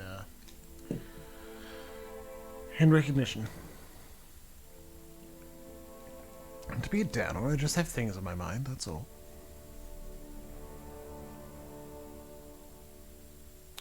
So, first real town of pillars as well. What are we going to find inside? Wait to make some new friends.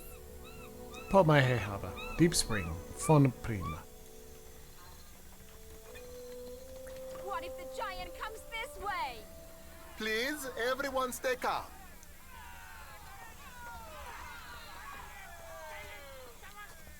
The man at the center of attention appears to be fielding inquiries from both the gaggle of townsfolk gathered around the platform and a rather severe-looking armor woman standing just behind him.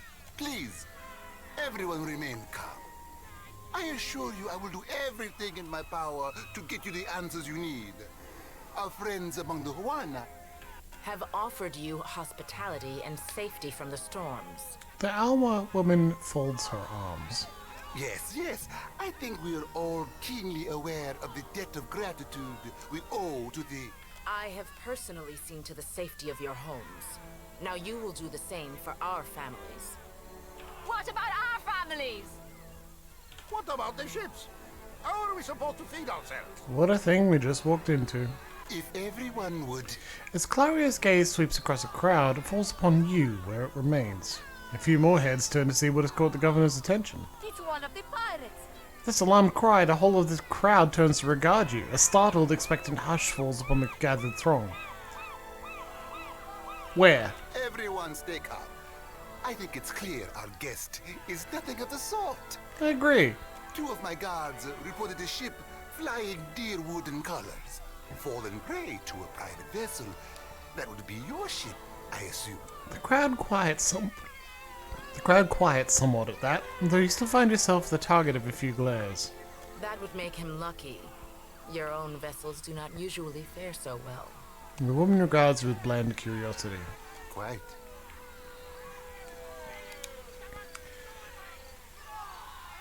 I just need some repairs and I'll be on my way. Blanca, everyone, forgive me. I believe this matter requires my attention. You have my word that I will keep you apprised of any changes. We are a convenient excuse to Governor Clario. Especially you, Mestre Ikawa. Do not flatter me with Valian titles.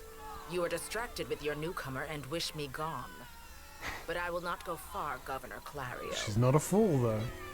Grade. As for you, stranger, let us speak at my estate. We'll discuss your predicament.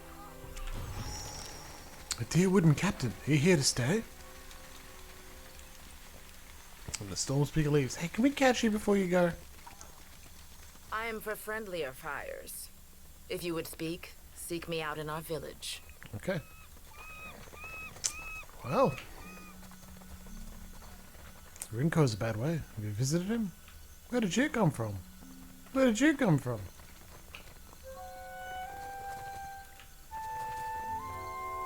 Classic music again. Why, Berat smiles upon you. What fortune that on this turn upon the wheel, you should find yourself before the finest merchant in all the Deadfire.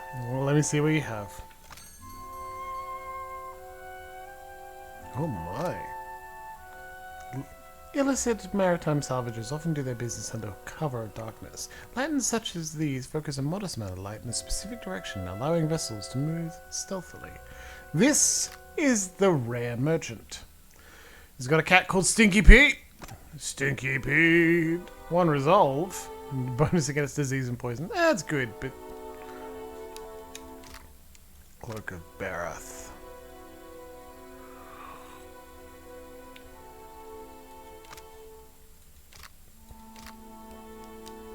Doesn't seem to do anything.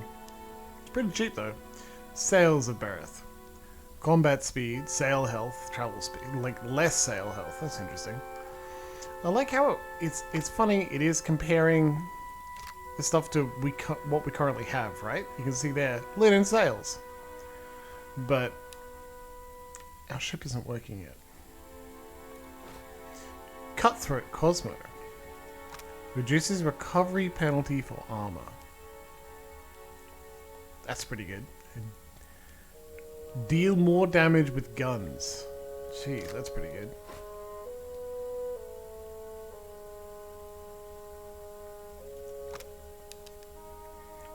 While bloodied or near death, make use to dash to safety. Breaking engagement. That's not bad. Instant poison belt. Potion belt. alchemy, random potion. Not bad. Grimoire of Spark and Flame. Yeah, it's, wow, up to level 9 spells. Very cool. What is Cosmo? Cosmo's a space pig. Pig? Space pig with a hat. Very good indeed. That's a good grimoire. Get extra damage spells for Aloth, but I think we'll be okay without it. The regen for health is pretty good too. Ooh.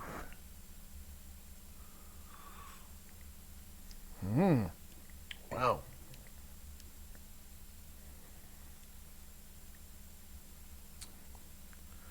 Some of these are pretty good, but I think we'll just take the animals for now.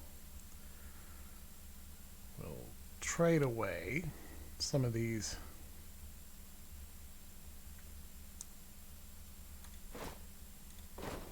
Four breastplates? Absolutely, we'll trade those, no worries.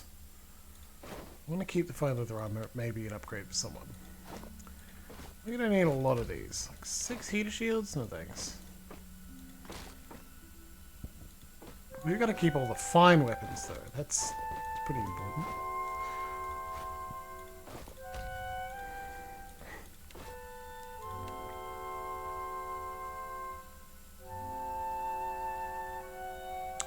Yep, see ya, Prince of Hat. Beakhead. We gotta keep the bird. Gotta keep all the pets. That should do it. Earn ourselves a little bit of money and 2 pets. I don't know why that was to level you up to level 4, but alright. I'm not gonna argue, you're my Arcana monkey.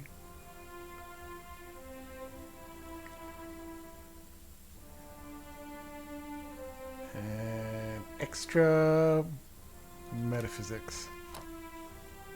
Expert in it, Aloth.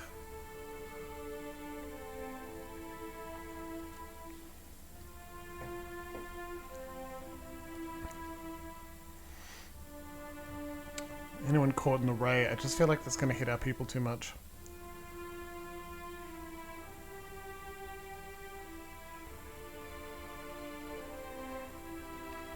Which is there was an excuse as to answer, hey Aloth, why are you missing a bunch of spells that we did know? Let's take that. Arcane Veil, just in case. He's wearing boots of stone. Yeah, weapon proficiencies only give a bonus to, like, it gives you the mode, not even a bonus, it gives you the mode ability. Interfere with the enemies, to ability to attack effectively. Brilliant, yeah, absolutely. Absolutely brilliant. I think you can dual wield wands as well, which makes them very cool.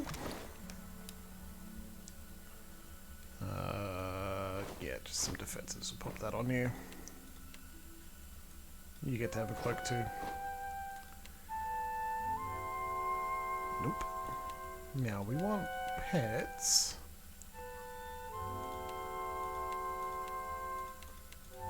Time.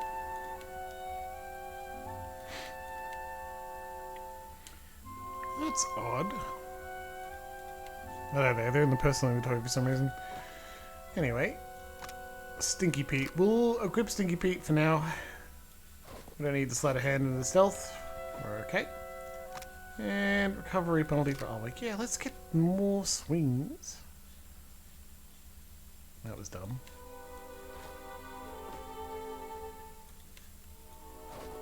Check out the new pet, right?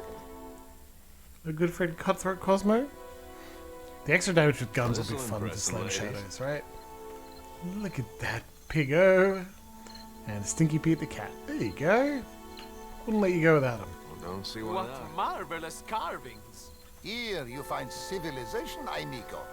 But outside these walls, the jungle will eat you alive. That is, unless you prepare yourself, ne? Of course. A wise and prudent decision. What you got? No discount. That's very normal stuff until we get exceptional hunting though. Yeah, pretty good. Nothing we need though. Oh yes, this one is many centuries old. Blessed by Ngati herself. Magnificent! The wagon holds only a few boxes and scattered garments. Dawnstar. I feel you are in need of redemption, for you know the touch of darkness, of death. Continue. Do you seek a blessing from the light?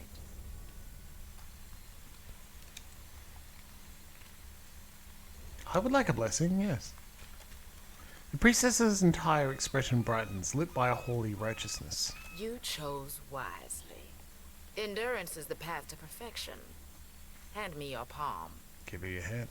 We'll strengthen your spirit through tribulation. The woman snatches for your wrist with a fervent strength. Her fingers are cold, unrelenting, and tight. But the candle flame that she presses to your skin is white hot, instantly singeing. This flame lacks the flicker of guidance, but it will purify both flesh and soul. Let the pain absolve your sins. Here, Slam Shadows with 8 Constitution is going to hold his hand over the flame. In D&D, I would ask the player to make a Constitution check.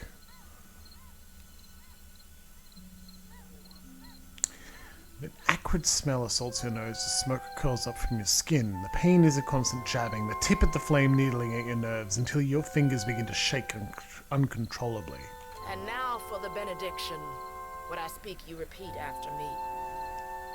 Godly Redeemer and bringer of light, who shepherds his flock through the labyrinth of hell. Though you currently rest in peace, we remain devoted until the time of your revival. We believe... Smells of a hell there? Hell is a colloquial term for the beyond in Adia, the Deerwood and Raid Ceres. I think just hell is a great word, so the world builders and writers who exist in our world are like, oh yeah, of course, we've got to have hell.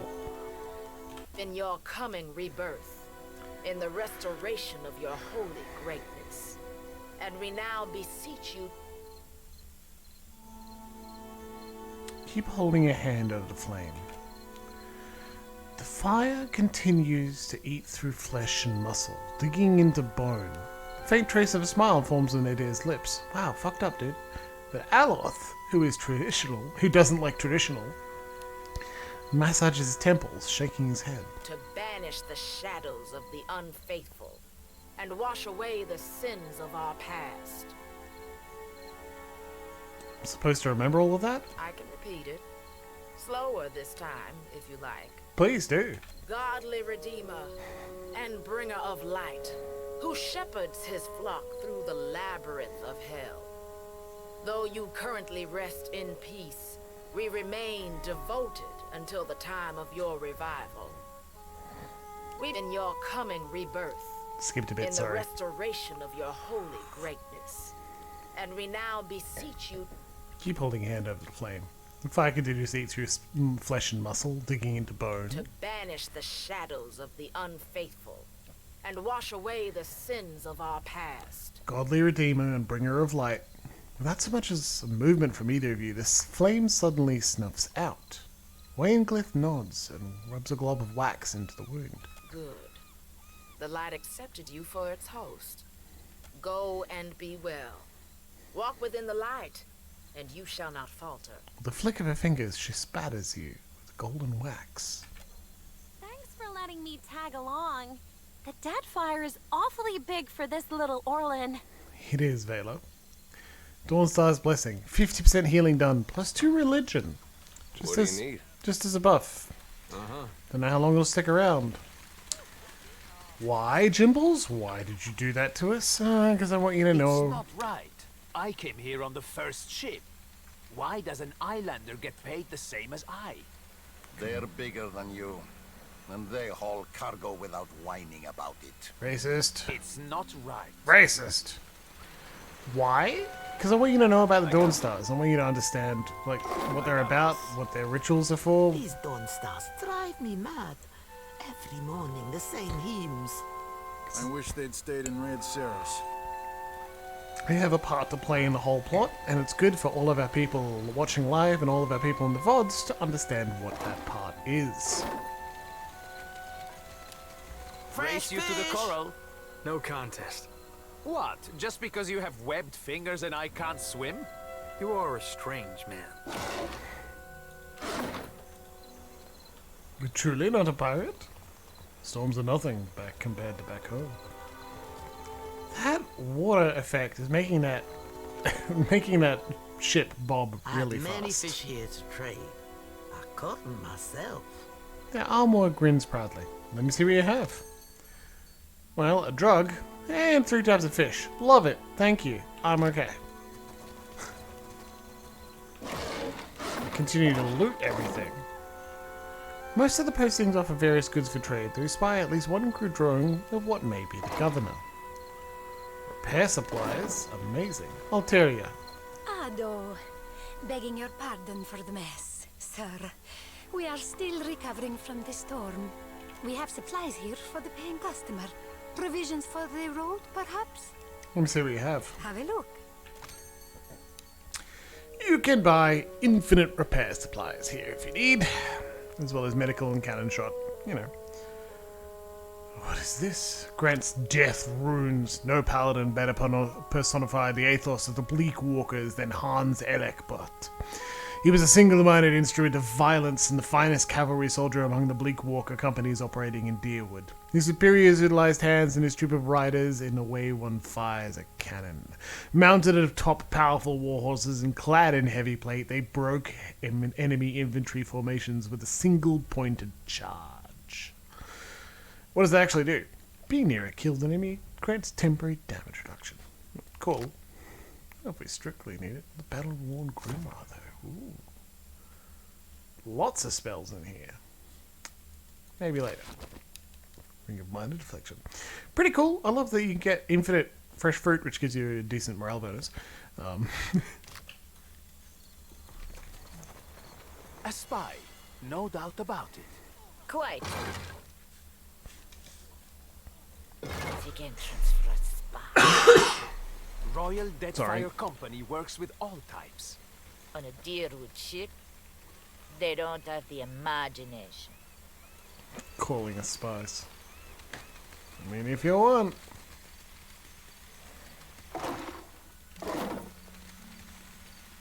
Well, we found the governor's estate then. But what's in Rinko's house? The Kraken's Eye. I got this. I got this. Looting everything before we go further. I'm just being responsible, that's all. This won't do. I could swear.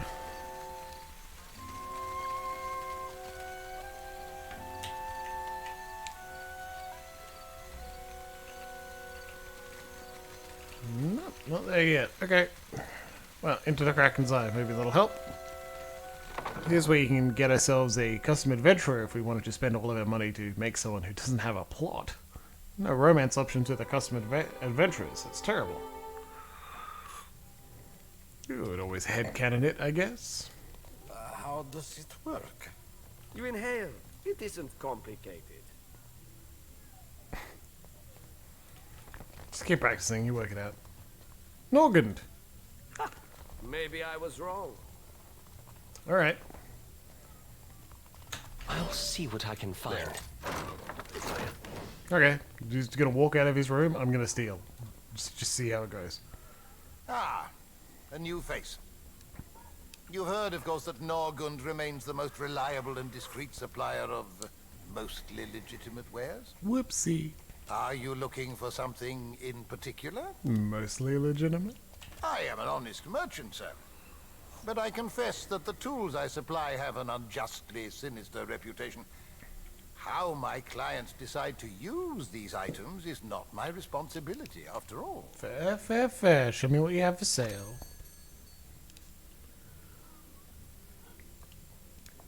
2 mechanics, 2 sleight of hand, 2 stealth.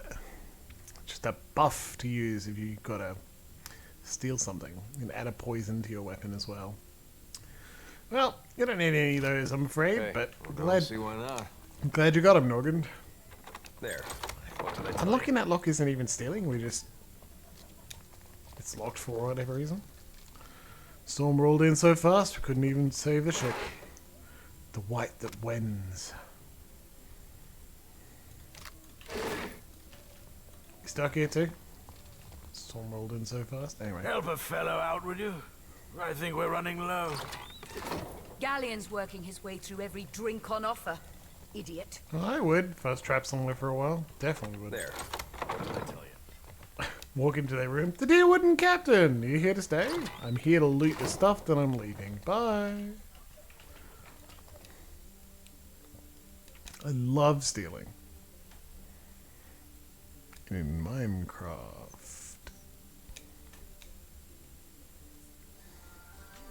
No more ships. You die of starvation or disease. Batso, I hate talking to you. Keep an eye on Vela. She's underage. Sorry, we haven't any rooms for you. A rather large man behind the counter glances your way, smiling grimly. Guessing you're the one came in off that ship back down south. Not sure if that's good luck or bad, but here, I figure you deserve a drink. He slides a murky pint of ale across the counter towards you. How can you tell? No secret to it. We haven't had a new ship in port since the storm rolled through. And yet, here's a stranger in my tavern. What's this about the rooms? We're full up. You aren't the first outsider to turn up looking for a place to stay after their ride off the island ended up at the bottom of the sea. He pauses, fixing you with a considering eye. Well, tell you what. I've got one room or two have been cleared out by now. Only the occupants decided to outstay his welcome. Real trouble is, he hasn't settled his bill. Quest. He's a merchant captain by the name of Galleon. I've given him a fair chance, but he's been a right prick about the whole thing. I've got a spare key here. You chase him and his pals off, and the room's yours. At a discount. He slides the key across the counter towards you. Well, I mean, I'm glad he gave us the key, but I'm also happier that we were able to pick the lock and get ourselves a little extra experience. You know, why not? You want him dead? What? No! I said chase him off, not kill my patrons. Now I'm not so sure about asking you, honestly. What if he wouldn't leave willingly? Ah, well, he's a prat, but he's not so tough. Smack him around if it comes down to it. But I figure a few sharp words ought to do the trick. I'll see what I can do. I appreciate it, truly. I'll have someone tidy the place up for you once you're through. Chances are they've spilled ale just about everywhere. I don't want the man dead, and that's not what I'm paying for. Just see him on his way and we'll call it done. With a final nod, he turns away. Well, let's give that a go then. Hup.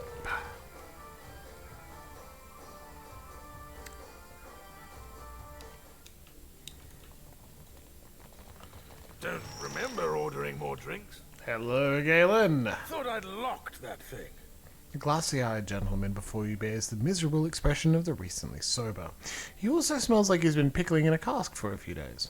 Thing is, the way doors work, right? And I realize this is complicated, is that you close them and then uninvited people stay on the other side. Try not to slam the door on your way out, yeah? My head's going to pieces. This place is a mess. No, that's not nice. Things were real comfortable up until you turned up. He nudges an empty bottle with a boot.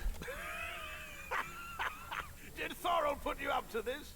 You really want to get your teeth kicked in on his behalf? Get out of here before you regret it. You can leave in your feet or get dragged out by the ankles, your choice. Gillian sneers for a moment, but something in your expression squelches his confidence in a hurry. He scratches nervously at his beard. All right. Just keep your boots on. We're leaving. Thorol wants us out on the streets so bad, so be it. You serious, Galleon? Where are we supposed to go? The armor woman glowers at you before following him out. Jeez, I have to level up already. Still, not going to complain about it. Level 4, yes please.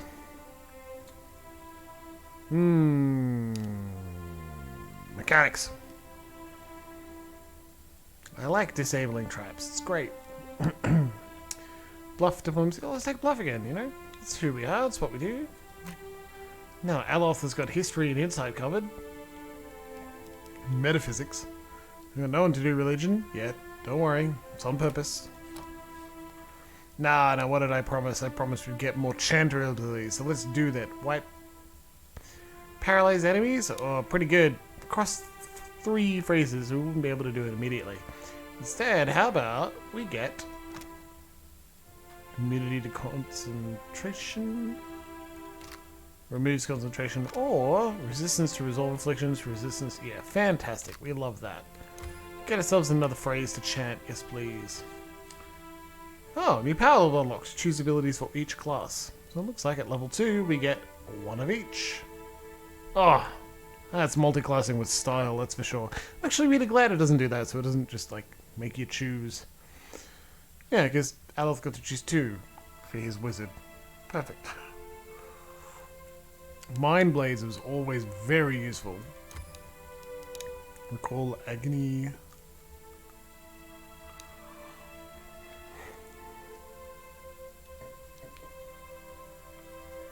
Causing pierce and pushback. Paralyzing and immobilizing enemies. Let's do the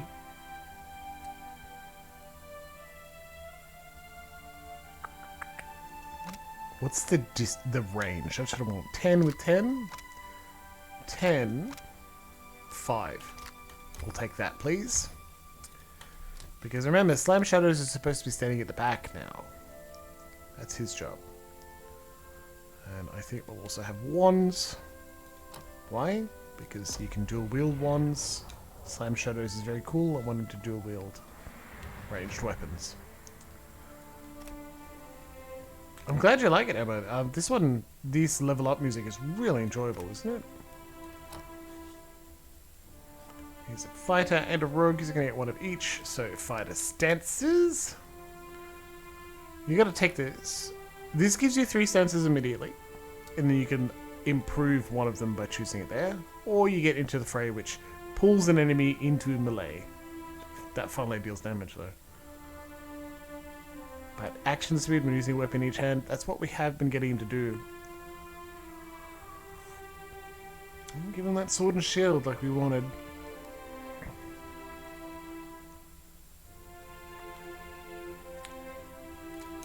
Let's do it. Actually, I want to give him stances first. We'll pick that up later. Next, please. Rogue. Blinds. Ah. Look at that. Rogues can get 2 weapon style as well. Done and done. We get both of the things we wanted. I think it's funny that rogues can also choose the 2-handed style. There we go. We get both of the upgrades we wanted for Adair. He's currently dual wielding sabers. I think that's a good position for him to be in. We might also pick up stilettos just in case he needs do piercing damage for some reason. I can't think of why. I'm not that tactical. Not the smartest. Anyway, good. Also, Aloth is level 4, so somehow he had more experience than the 2 of us. Guess he didn't have a life of working as a mayor for a bit, or nor did he have his soul stolen, which is part of the problem. That's how it goes. Hey Thoril, we solved a problem for you. You can steal stuff from that, but I've never managed to make it work. What'll it be? Cleared out that room for you. Hey, good work. Times like these, I can't afford to keep on anyone who can't pay their tab. The second word got around, I'd have every pauper in the city on my doorstep. The room's yours if you want it. And for a job well done, here's your pay. He sets a damp leather coin pouch on the counter. Still, I love the copper. Kicking, eh? What'll it be? Well, what can you tell me about Port Maje? Guess you haven't exactly seen the prettier side of the place since you landed, right? It's the only town on the island, if you don't count Sarahuzi, Little Juana village out west. Weird that we didn't find the Sarahuzi earlier. Really is a decent place most days. Good trade, and plenty of money rolling in from Claudio's investors. Damn sight quieter than back home. But I don't have to tell you about the Deerwood. Ain't right doing business sober. I could fix that for you. Why do you call it the Kraken's Eye? What else? It was the glory of my fighting years. The beast pulled nearly 7 full crews into its belly before it was brought down. I was at the helm that day, and for that, my captain gifted me one of the beast's eyes. Thorwald's eyes glitter with pride as he points to the wall just right at the counter. My proudest moment and my dearest treasure. I would not part with it for all the world. Well. Didn't think you had 2 copper pieces to rub together. No offense. You just gave me a purse, buddy.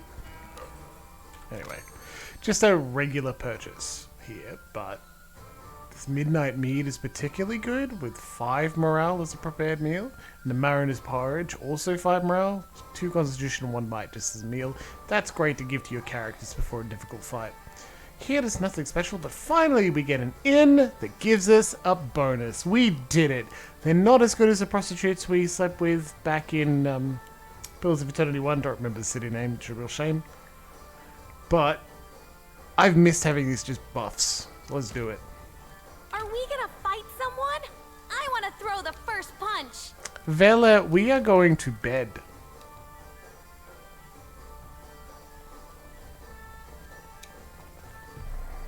Okay.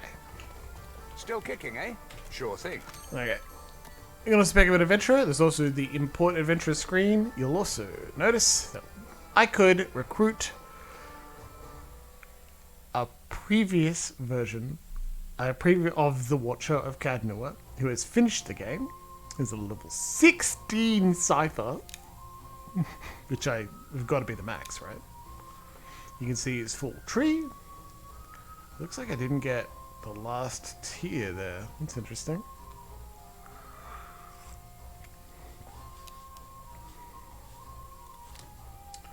How much will this cost, huh? I'm hoping if I click the button, we could lose all of our money immediately.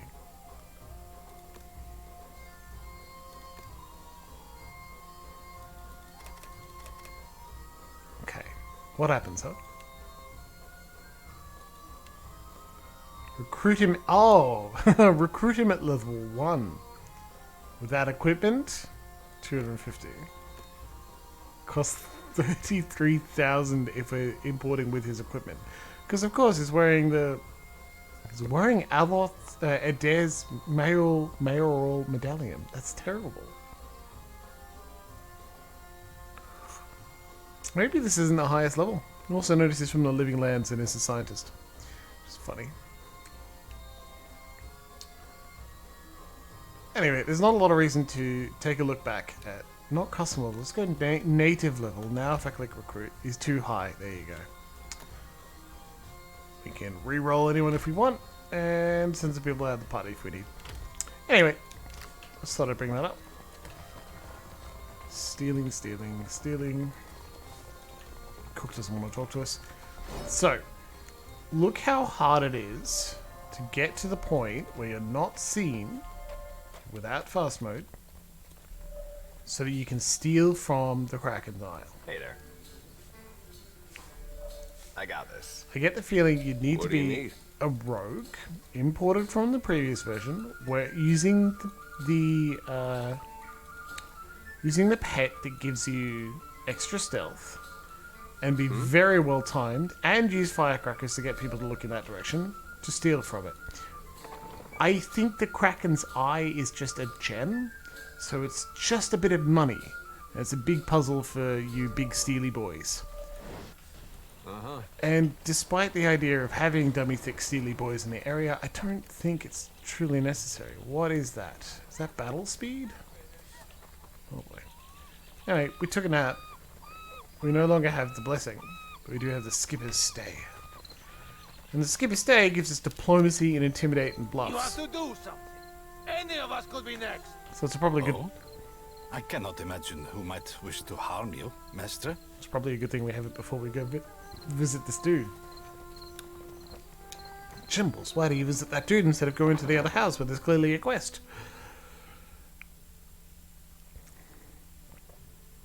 I want Shoti, which was another companion. I don't know why she's not showing up next to the Dawn Seekers. Good day to you, Maester. Well, that's not stealing. I'll be happy to take your hardtack and merkberries. Give you a hardtack and merkberry. What? Nestled between the empty dishes and casks are an array of strong-smelling spices. I think we should stop trying to steal from there. Because we can steal from here instead! Get ourselves some sugar and tea and rice wine. God, that actually sounds like a good evening. Yeah? Shout out to anyone who wants some sugar, tea, and rice wine.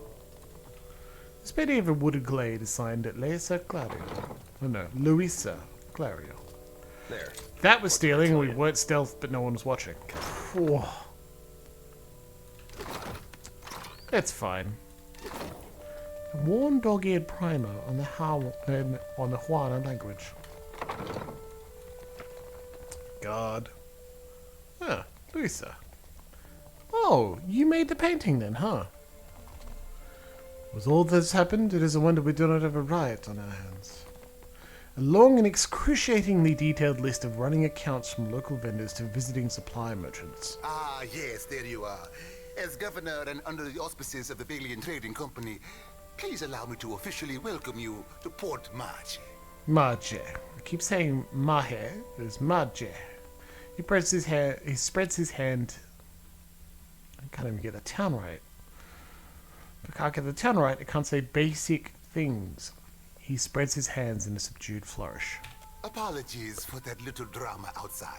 These are confusing times, and people often react poorly to uncertainty. Between the storm, the pirates, and the, well, certain strange events, we are all a little on edge. He spreads his hands in an apologetic gesture. Strange events? A few, well, quite a few people here in Port Maje claim to have seen a giant of some kind during the storm. Clario winces. I would call it a flight of fancy, but unless something has tainted every well in the region, I do not think it can be ignored. But then, the Deadfire is a land full of such things. You must have heard the stories. That wasn't just a giant. That was Aethys. The governor voices a voiceless ah of understanding and studies you for a moment. You'll find good company among the Dawn Stars here in town. They have all manner of theories concerning the behemoth. Thank you. He rifles casually through a few papers. Now, to the matter of your ship. You're stranded, are you? It was a rough landing by all reports. Yep. Unfortunately, our own ships are in no condition to sail. We've had dealings with the pirates ourselves. They've taken their share of supply ships. Fuck. The storm saw to those berthed in the harbor. Yeah, so Port Maje is essentially screwed right now. All that said, I believe I may have a solution, provided you're willing to help me in turn. I get it. Things are falling apart and you need me to save you. I would not put it just so, but let's move on. Aloth sighs through his nose. Because Aloth doesn't like pride. I have the guards on the lookout for pirate vessels looking to take advantage of whatever damage the storm caused.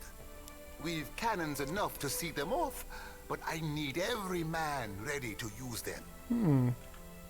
There is a site of some considerable value elsewhere on the island. A value to the trading company, you understand.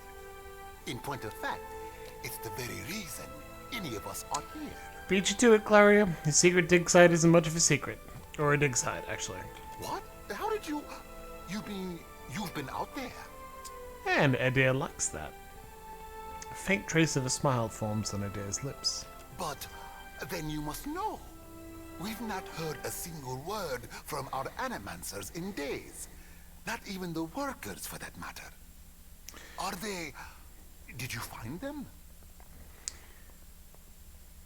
I'm sorry, some of your animancers made it, but I'm afraid Odorisi was killed when Aethys arrived. I see. I suppose we are fortunate to have any survivors. And Orisi's notes. His research? Clario's gaze searches yours with almost feverish anticipation. Hey, chat, here's a choice that I want you to be involved in, friends. I may have been guiding this dialogue, but it is you and I and everyone that has a hand in Slam Shadow's fate, and through him the fate of all Eora. So tell me, 1 or 2, 1, give him the notes, I found these, and 2, lie, I didn't find anything like that. Please make your votes.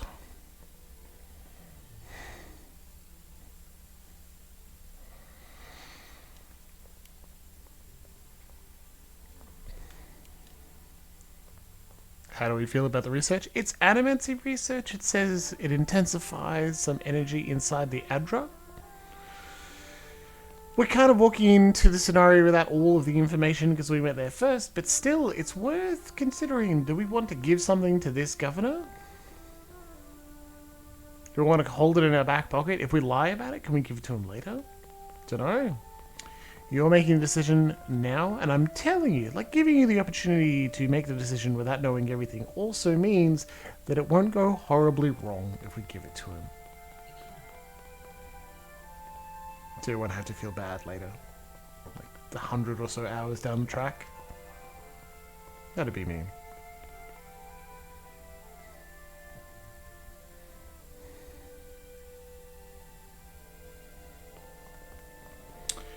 Well, that reason not to do it. Let's do it. I found these. You did. Gods be kind. Claria takes the bundled notes from you with barely restrained urgency. Within moments, he's flipping through the papers, his eyes sweeping back and forth across the pages.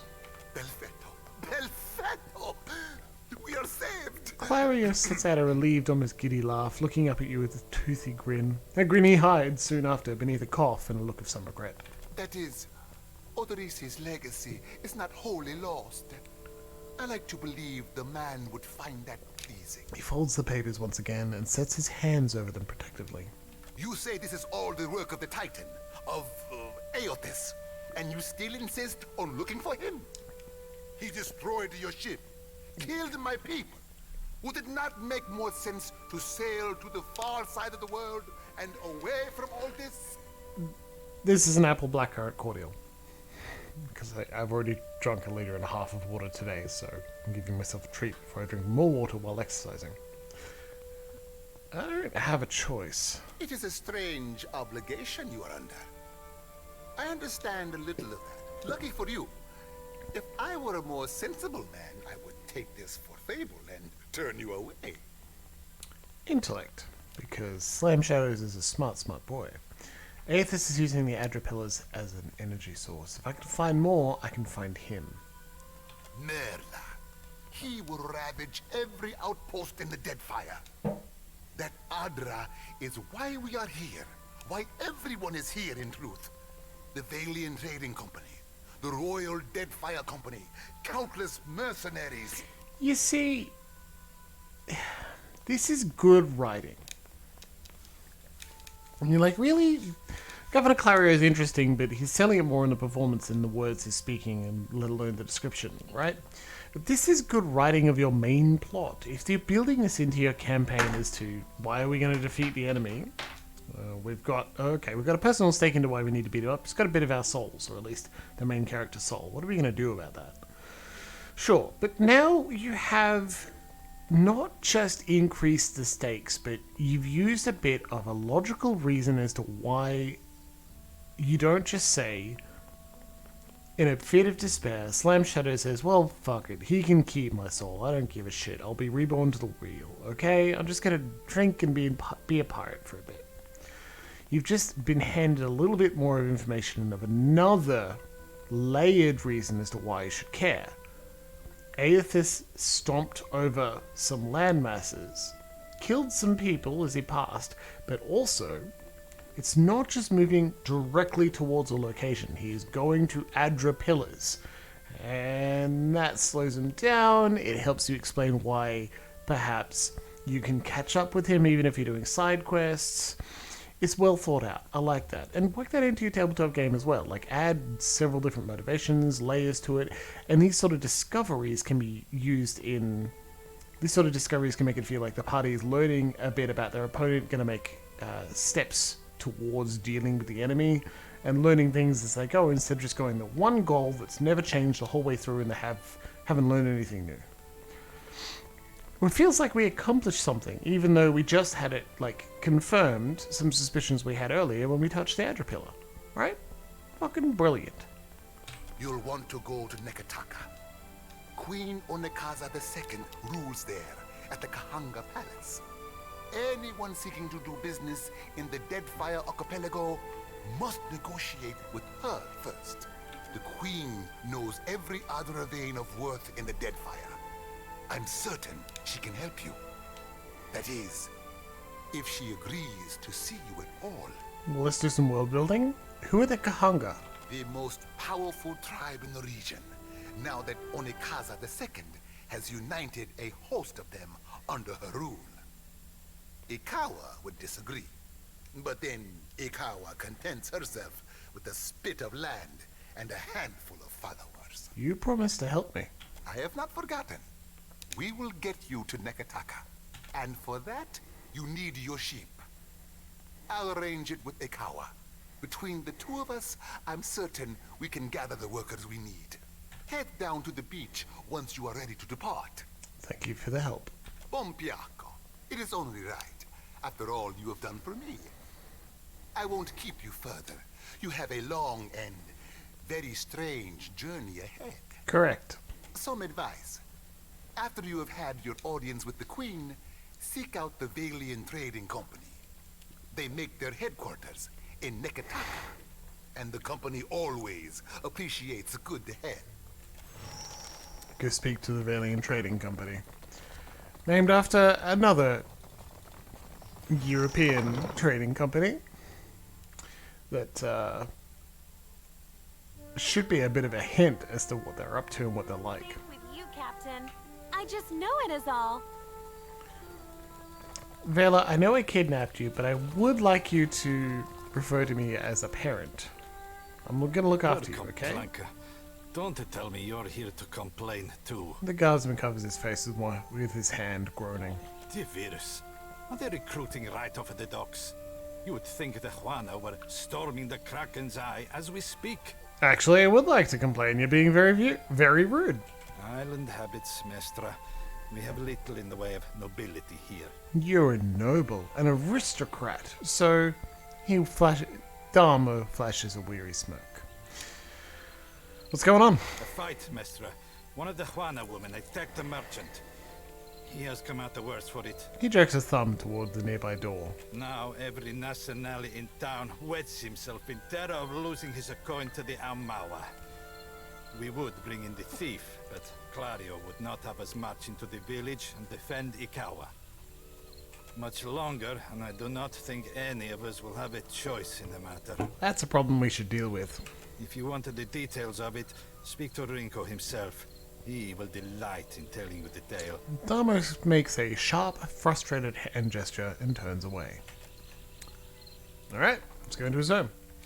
Now remember how I kept saying over and over and over in Pillars of Eternity 1 that a big part of playing a game where you have power, Pillars of Eternity 1, Dungeons & Dragons, nearly all role-playing games, is the understanding and the expectation that you're playing a game where you have power to make changes, and these changes show up faster than they would in your real life.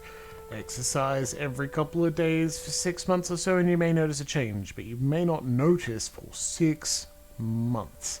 Here in a video game, you have changes, you can make changes that show up nearly immediately. And that's the idea as to why side quests are so prevalent and or possible.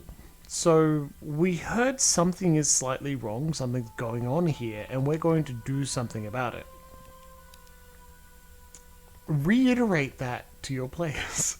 Perhaps on your session 0 when you're creating role-playing games, if you want to run a game where your players are going to be interested in getting things done, remind them that they have the power to influence change.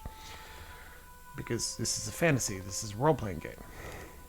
And you want to give that fantasy. That's also why main characters in novels are allowed to do things that side characters don't. It's just that again.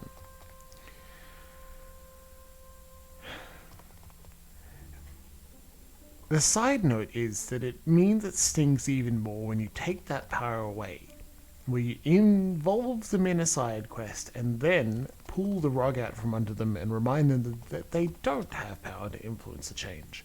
And that can happen too. Sometimes it's as simple as dramatic irony. You show them an enemy, And then they take a lot of steps to avoid that enemy, and it happens anyway. It's a shame. You have to beat up the Tarrasque, even though you've been spending all campaign trying to find ways to kill him without waking him up. Sometimes instead, it's just the evil jerk's plan is better than yours, and it turned out you couldn't beat him. Want to see how many cinder bombs I can juggle? I've been practicing. Vela, where are you getting cinder bombs? Aloth, I'm looking at you. You're the one that's got the explosive skill. And so I advise you, on the other hand, please do that sort of thing sparingly. Because if the main reason we play these sort of games is for the escapism to make us feel powerful, don't take that power away. Good lord. This chart appears to outline some kind of mining operation. Numbers in the nearby ledger seem to allude to volume, though of precisely what isn't clear. Hell yeah, get ourselves some fresh oil. Tori. I'm keeping Papa company till he's better. Oh, that's sweet. I'm gonna steal all your books. Hey, Rinko. Who's there? How you doing, buddy? Tori, is that you? Wait, who are you? The figure in the bed is a young Valian man. The first thing you notice is that he seems to have been severely beaten. One eye is nearly swollen shut, and where his skin is revealed, it is a patchwork of livid bruises. He groans and winces as he props himself up, glaring at you with one good eye. I know exactly how he feels. And I beat up a lot of folks just the same way. I dare. Come to laugh? Madeko. This would not have stood in Ozia. He yanks at the bread sheet, trying to cover himself. Well, let's use our history skill and say in Ozia there'd be a crowd in here to taunt you. Rinko bucks a short laugh and then immediately winces. Maybe you are right. So you are visiting. What do you want?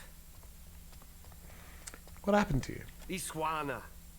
They are an unreasonable people. I was enjoying a night of cards when one of them attacked me, out of nowhere. These one. Really? That's where you're going? Fucking dick. Anyway, continue. I had not spoken a word to her. The mad devil. Look what she did to me. My ear. He turns his head and you see there is a scabbed over notch where a chunk of flesh had been torn away from his left ear. When the fighting is over, she takes my coin purse and strides away. Bold as anything. Streetwise. Yeah, you should always ditch the jewelry before a fight. I was deep into my cups. It was not a fair contest to begin with. The governor lets the Juana do as they please, and this is the result. I should be out there, helping to search for our people to rebuild. Instead... He gestures feebly with an arm, grimacing. Listen, I am without other means. She took my coin purse, my wages. How am I to pay the governor? How am I to feed my son? He's already bruised. His already bruised, purpled face reddens further. That woman should be in the stocks. The guards do nothing. But you've heard me out at least. Do me the kindness of retrieving that coin purse, and I will give you what I can spare. I think, buddy, you want something to assuage your lost pride more than you want your money back. Maybe I can reason with this woman. Where should I start? They call her Mokea. I imagine she's back in her village, feeling proud of herself, no doubt. Follow the road as it bends north. Then west. You can't miss it. A pile of sticks and straw. With that, he sags back against the mattress, clearly exhausted. Yeah, what we're gonna do is go learn what happened from her perspective and see what's going on. Also, remember how I was just like, I can't figure out why Shorty isn't here? This part of the map. Did a quick Google. If you go to the Ingwith and dig site first, she's in Nekatana instead. So, I have to tease you with the idea of another companion. I can't deliver the goods today. You get Aloth and Adair, even though we had him last episode, and that's it. Sorry, fuckers. I wouldn't say it's a terrible issue. It is a minor shame because, like, I like Shorty. Can I borrow a sword? I promised to be careful. Absolutely not, Vela. Savia. Yes? What is it I can do for you? The watch commander looks up at you after her listless greeting, and you notice that she has a dark bruise around one eye. She grimaces, but does not turn away. I don't see many guards around. We are stretched thin. The storm speaker did much to help, but much of the town has flooded. Now we are awash in homeless citizens and stranded merchants, to say nothing of the cultists out there. Cultists, eh? Now I have Ilari's people making trouble up on Gorechi Street. His little gang is looting everything they can get their hands on, and the Bozzo kicks up his heels like a prince. Buzzo. Valian term for the penis, in a pejorative sense. Lucky for you that I'm around. I humbly offer my services. Hello, rum-dum Let rigere. me out and I will bring you this Ilari's teeth. Sounds good to me, baby. Shut it, Rigere. Alright, never mind. Something you wanted? I could go speak to this Hilari. Kue, I cannot say it would not be welcome, but you are only recently arrived, and not I here by choice. Why do this? I lost a lot I to the wish storm. more felt as you do. I might get a full night's rest. I lost a lot to the storm myself. I want to help. Gorechi Street is in the western part of town. Just walk until you hit water. We don't need a bloodbath. I'm sure there's a peaceful solution to resolve this. I'd appreciate your looking for it. How are things in Port Maje? We Joe. lost no one to the storm, but many homes have been damaged, and the people are terrified of this giant the scouts reported. It is chaos, pure and simple, but things might have been far worse. What happened to you? What happened? I showed the drunken fool more patience and respect than he deserved, and he struck me without warning. Oh, what a dick. Sientere, Savia. You know that I was aiming for Darmo's pretty face. Farewell. Hey, rum-dum. Hello, stranger. Or is it captain? You have the carriage of a captain. A noble bearing all around. It doesn't have the symbol saying that he noticed that we are in fact a noble. Whoops. The man in the cell wobbles slightly as he steps forward, fixing an eager smile and glassy gaze upon you. Apretta, you must free me. I am a creature of the sea. I am not meant for this dark place. I will dry and wither like a landed fish. What did you do to end up in there? I did no one any harm. I am at the Kraken's eye so often Thorol should pay me. I sample every bottle for quality. My loyalty has given him heirs. I would have paid what I owed in time, had I the coin. You walked out on a tab, Rigere. Nothing to boast of. And then you crawled up to the governor's estate, pissed on the steps, and resisted arrest. Well, that sounds like fun. Merla, I do not remember that at all. Right on the steps? I am sorry for the last. I tell you, Savia, I cannot help my magnificent reflexes. You were being very grabby. Do you know your way around a ship? Do I know ships? He asks. I know every vessel on these waters, every one. From the galleon to the... every one of them, sir. Sloop. You have enemies? These fists will drive them into the waiting arms of the sea goddess. He clenches his fists, raising them above his head for emphasis. I could use you on my crew. What do you need me to do? You see how fate has brought us together?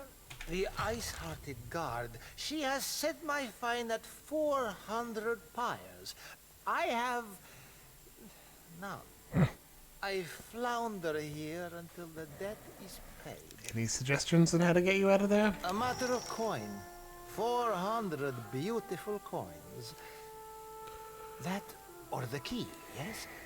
The door is the thing. Ruggieri leans in to wrap his fingers around the bars of his cell, rattling them to no effect. He sets his forehead to the bars, sighing. The commander, she guards the keys like a jealous wife. It would take steady hands to slip it from her pocket. That is, if you have need of keys at all. He turns a finger in small circles by the lock and winks clumsily at you. You think me idle to ask this of you and do nothing? I have scratched, sir, a little mortar from beneath the bars at the window at every chance. The stonework, it is very strong. I can do nothing by hand. With tools, perhaps. With explosives, for certain. Norgund, in the Kraken's eye, he carries many such useful items. All for legitimate use, of course. Animancers, they love explosives. He raises his brows and grins toothily. So there are many ways to solve this quest. Let's take a look. Right? And this calls for a jailbreak? I don't. Oh, well, we don't want that to happen. So I didn't quick save right before I tried that because I was pretty sure we'd be fine, and we were not fine. So I got a load of safe.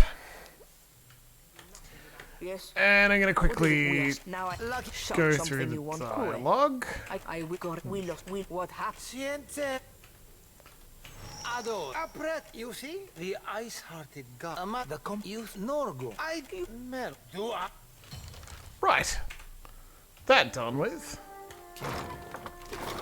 It's not stealing to go through Thanks for that. letting me tag along.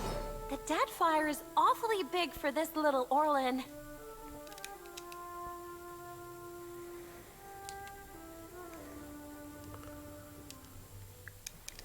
Come now, Savia. Sure. Come now. Wander over there. Let me simply unlock this. It'll be easy.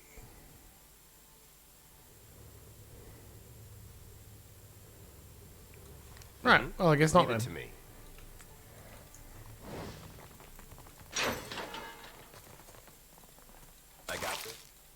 I got this. There's lockpicks there. Maybe the game is leading you towards doing something. It's very easy. So you can also do a quick save. Some of us have pickpockets. While stealthed, you can Be right click there. and do a pickpocket. See if you can get up there. Nope, too fast. See, we're in plain sight. We wouldn't be able to get away with it. Need to have decent stealth and be able to steal things to make that work. But while our back's turned, I see where you're going with that. no. I think our stealth skill is too low to be able to get away with that. Well, she did ask us to do something. Maybe we'll just have to do that first.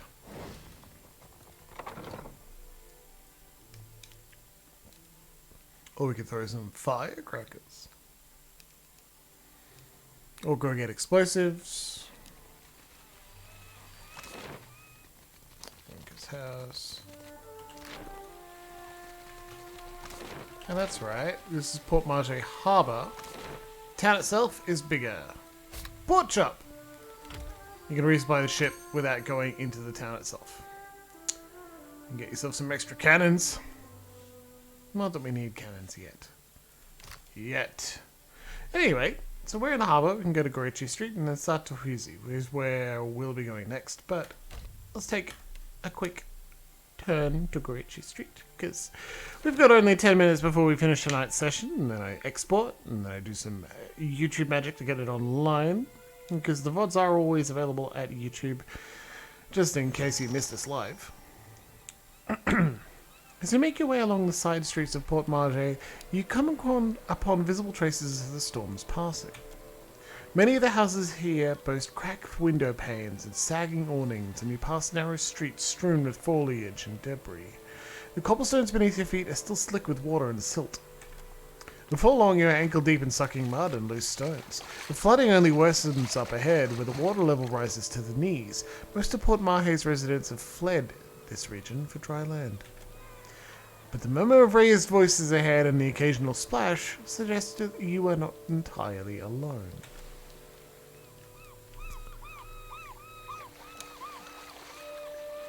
Something must be wrong with my vision. No matter how much I blink, I cannot make out more than blurry lights in the darkness.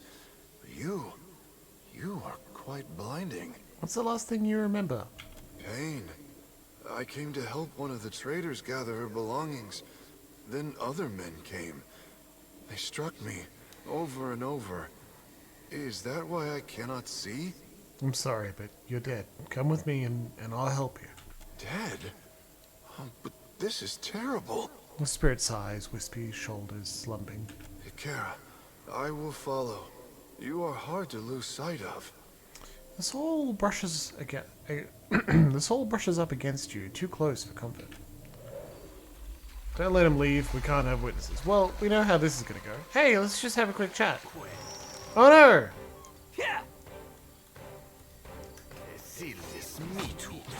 Oh, that is combat speed. Look at that. I like it a little bit slower.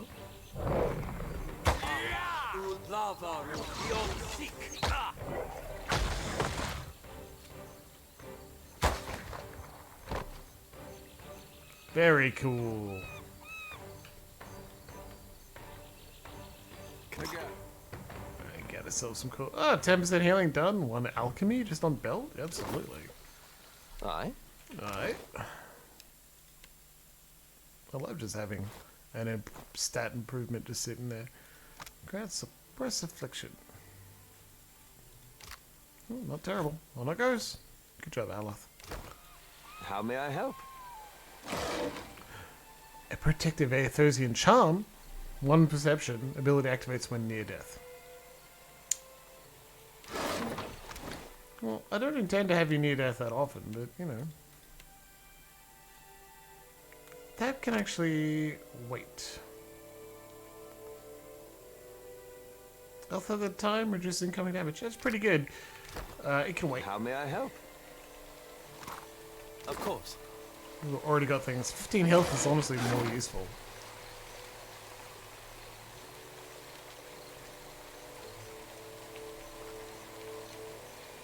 Either the former inhabitants or looters have taken most of the home's contents. Loose scraps of detritus floats upon the dark waters.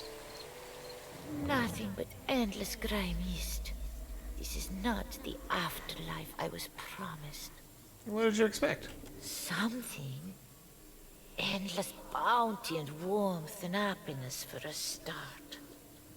Instead, I still feel waterlogged, chilled down to my bones. Being Barrett's herald has an interesting effect on Slam Shadows.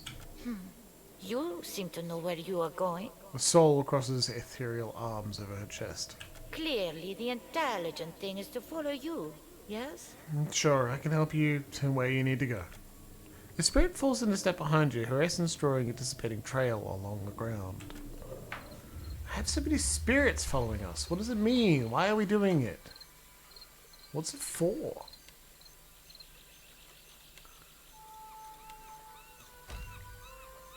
There you go. Hey, Larry. Careful. One bad step out here and you drown, amigo. Because we're an Olin. He's like, you're short. The young elf's hand drops to a pistol in his belt, palming the grip. The faintest hint of a sneer plays about his lips as he watches you unblinking. What are you doing here? Ecosi, this is my street. That doesn't change after a little rain. That Storm Speaker, she didn't concern herself much with this place, did she? He kicks at the water, splashing noisily. Me and my gang, we keep the peace here, and the locals pay their dues. Nothing here now but what they left behind.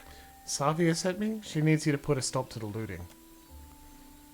Ilari snorts, his nose wrinkling. He regards you for a moment longer in expectant silence. And he throws his head back, letting out a braying, unpleasant laugh. Merle, she must be desperate. Not so desperate as to come here, on her knees to beg for herself. But she sent you. No. There's my answer. I get my cut. There's no sense in ruining a good thing. Help her out this once, and Savia will owe you a favor. A favor? Merle, I should buy her dinner. Maybe. Mid-chortle, Ilari's brows draw together. He runs a thumb along his jaw, frowning. Done. I'll do it. Bon piacco. Can't be too bad. Having a commander in your pocket? Tell Xavier this isn't permanent. Second the water clears up and things are back to normal, we're through. I'll spread the word. Gorechi Street is under lawful protection now. There we go. It was easy.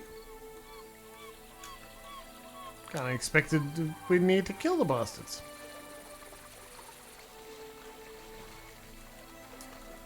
Live even in fast mode watching them like wade through the water.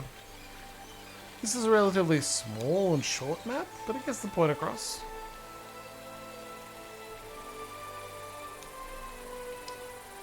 A little less murder for now, yeah.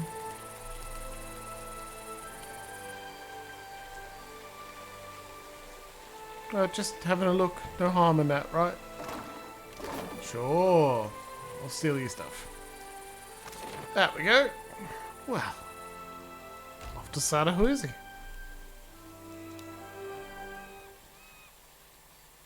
I'm safe. Vela was saying something, and I have no idea what, and it was probably ridiculous.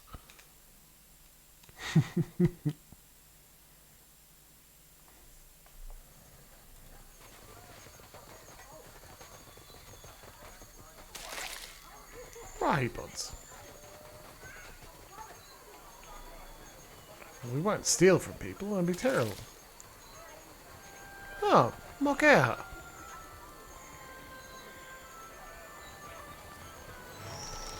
The Almoy woman steps sideways, angling herself towards you, and meets your gaze with an intense stare. Stare. I do not know you. Her voice is quiet, but each word is clipped and harsh. You were looking for Kawa? Rinko says you robbed him during a card game? Rinko? She scoffs in a guttural burst of sound. The Valian? You jest, Akira. I should have thrown him into the sea. He dares to call me a thief? So, why don't you tell me what really happened? What else? The Valians are fools. But Akawa wishes to trade, so we must be patient. We must save them from Nagate's storms. Even when they ignore our advice. I wonder what's going on here. Ikawa told me I should see the tavern, speak with their people, learn patience. The trader Eophania, she taught me to play Valian cards. A simple game, but none would play with me in the tavern. Not until Rinko. I thought him kind, until I proved the victor, and he grew angry. Until he stood in front of his kin and called me a Mataru of Sadahuzi, a filthy islander and a cheat. Remember, the Hawana caste systems have a caste system, and the Mataru is the highest class. For that? Yes, I beat him. Why does this concern you? You should have told the guards. You've been branded a thief. I am no thief. Do you mean to insult me? No, that's not what I said. I am Mataru. I am the guard in Sadahuzi. I defend this village. If I see fit to punish a man, it is my duty. If a Valian broke Huana law, would you be satisfied with the fine levied by the governor? That is not the same. This has long been our island. Mokeha scowls at you. Rinko's just a merchant. He can't fight you as an equal. Moaka opens her mouth to speak, and slaps it shut. She grimaces, averting her gaze to the sand. Adair gives a nod and a wink, and Aloth massages his temples, shaking his head. I did not consider this. He is Kwaru. It is not in him to fight for the village. Perhaps I was impatient. I think people usually apologize for this sort of thing. I will not. But I will ask Akawa to send a healer. Perhaps that will quiet his whimpering. Here, take it. I have no need for his Valian coin. She hands you a small leather coin purse and then turns to stride away from you. Away without another word. Lovely! And look at that, we finish at 1 minute past our regular finish time of 10 o'clock. And Aloth is speaking to us, so we'll do that. And then we will save and say goodnight. So Aloth's fingers fidget with the hem of his outfit, and his mouth is pressed into a thin frown. He gives you a familiar, uncertain look as if he's trying to figure out what to say. He seemed troubled. Care to discuss it? He relaxes a little. I hope you know I have immense respect for all you've accomplished. He purses his lips around the inevitable but.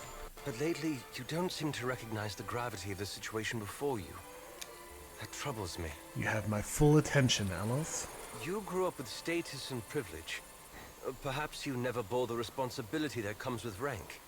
Nevertheless, chasing Aethys and treating with the leaders of Deadfire has put you in a position of incredible responsibility. Honestly, I haven't spoken to any of the leaders yet, buddy. I only wish you took your role more seriously. It so often seems you're oblivious to the lives that depend on you. This is not a change, Aloth. This is the way Slam has always been. Or unconcerned by them. What are you asking of me? We both know the choices before us aren't always clear or simple. I only ask that you give them due attention. I'll do my best, Aloth. No more than any of us can do. Well, thank you for hearing me out. This is a great weight off my chest. What was that all about? Ah, of course. Aloth is actually pretty pissed at us. Why? Well, here we are. -3, Rinko's just a merchant, he can't fight you as an equal? We just said respect tradition, and we're like... we're being prideful.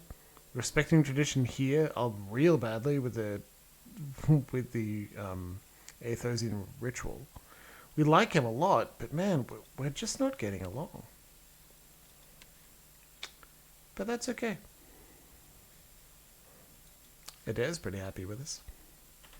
If you told me a few years ago that I'd end up following you on another crazy errand, I'd have said you were out of your mind. He gives you a dismissive gesture with his pipe hand. Not because I got anything against you, more that trouble seems to come looking for you wherever you go. This is his dialogue to tell us he likes what we're doing. Yet, here we are again, probably on our way to die. Well, you already did, but me, I mean... He cocks his head to one side and smiles. I couldn't go having all the fun by myself. Well, real nice of you to share. Someday I'll have to get you a gift. And wouldn't you know it, this time is shaping up to be crazier than the last one. There's something accusatory behind Adair's eyes. But I gotta say, I appreciate how you've handled things. Times like these, staying decent's not as easy as it sounds. Thought you were weird at first, of course, but you've surprised me. Decent? Wasn't on purpose. Maybe it wasn't. Guess I'm just glad things have gone the way they have then. I've been meaning to ask though, how is it you never seem to lose your way through all this? What is it tells you you're on the right path? 9 separate options here. Clearly someone loves Adair. I think about what the wrong path would be, then I do the opposite. I have strong feelings about everything. Except that even the wrong path is not a dead end. Confidence is an illusion I use to entice people into following me blindly. I believe in helping people who need it. Sometimes it's more complicated, but often it's not. Well, hard to argue with that. And I might get some strange looks if it did. Adair heaves a sigh that sounds as if it has been building for months. A sigh, his smile is tight-lipped, wistful. When I was a boy, things were simpler. Aethys was more like a character we read about in church. I take it there were no statues in those stories. Well, most stories had him helping folks or making the world work as it should. He adopts a smile and gently pointed finger of a coaxing parent. You pray to him. He might help you too. Lets the finger drop and the smile fade. There was no cost to it. No confusion about his will or followers taken into extremes. Following Aethys was right. Had no reason to question. He pauses. It could be the light, but the creases around his eyes and mouth seem longer and deeper than your memory of them. Do you think there's any way that following him could still be the right path? After all we've seen?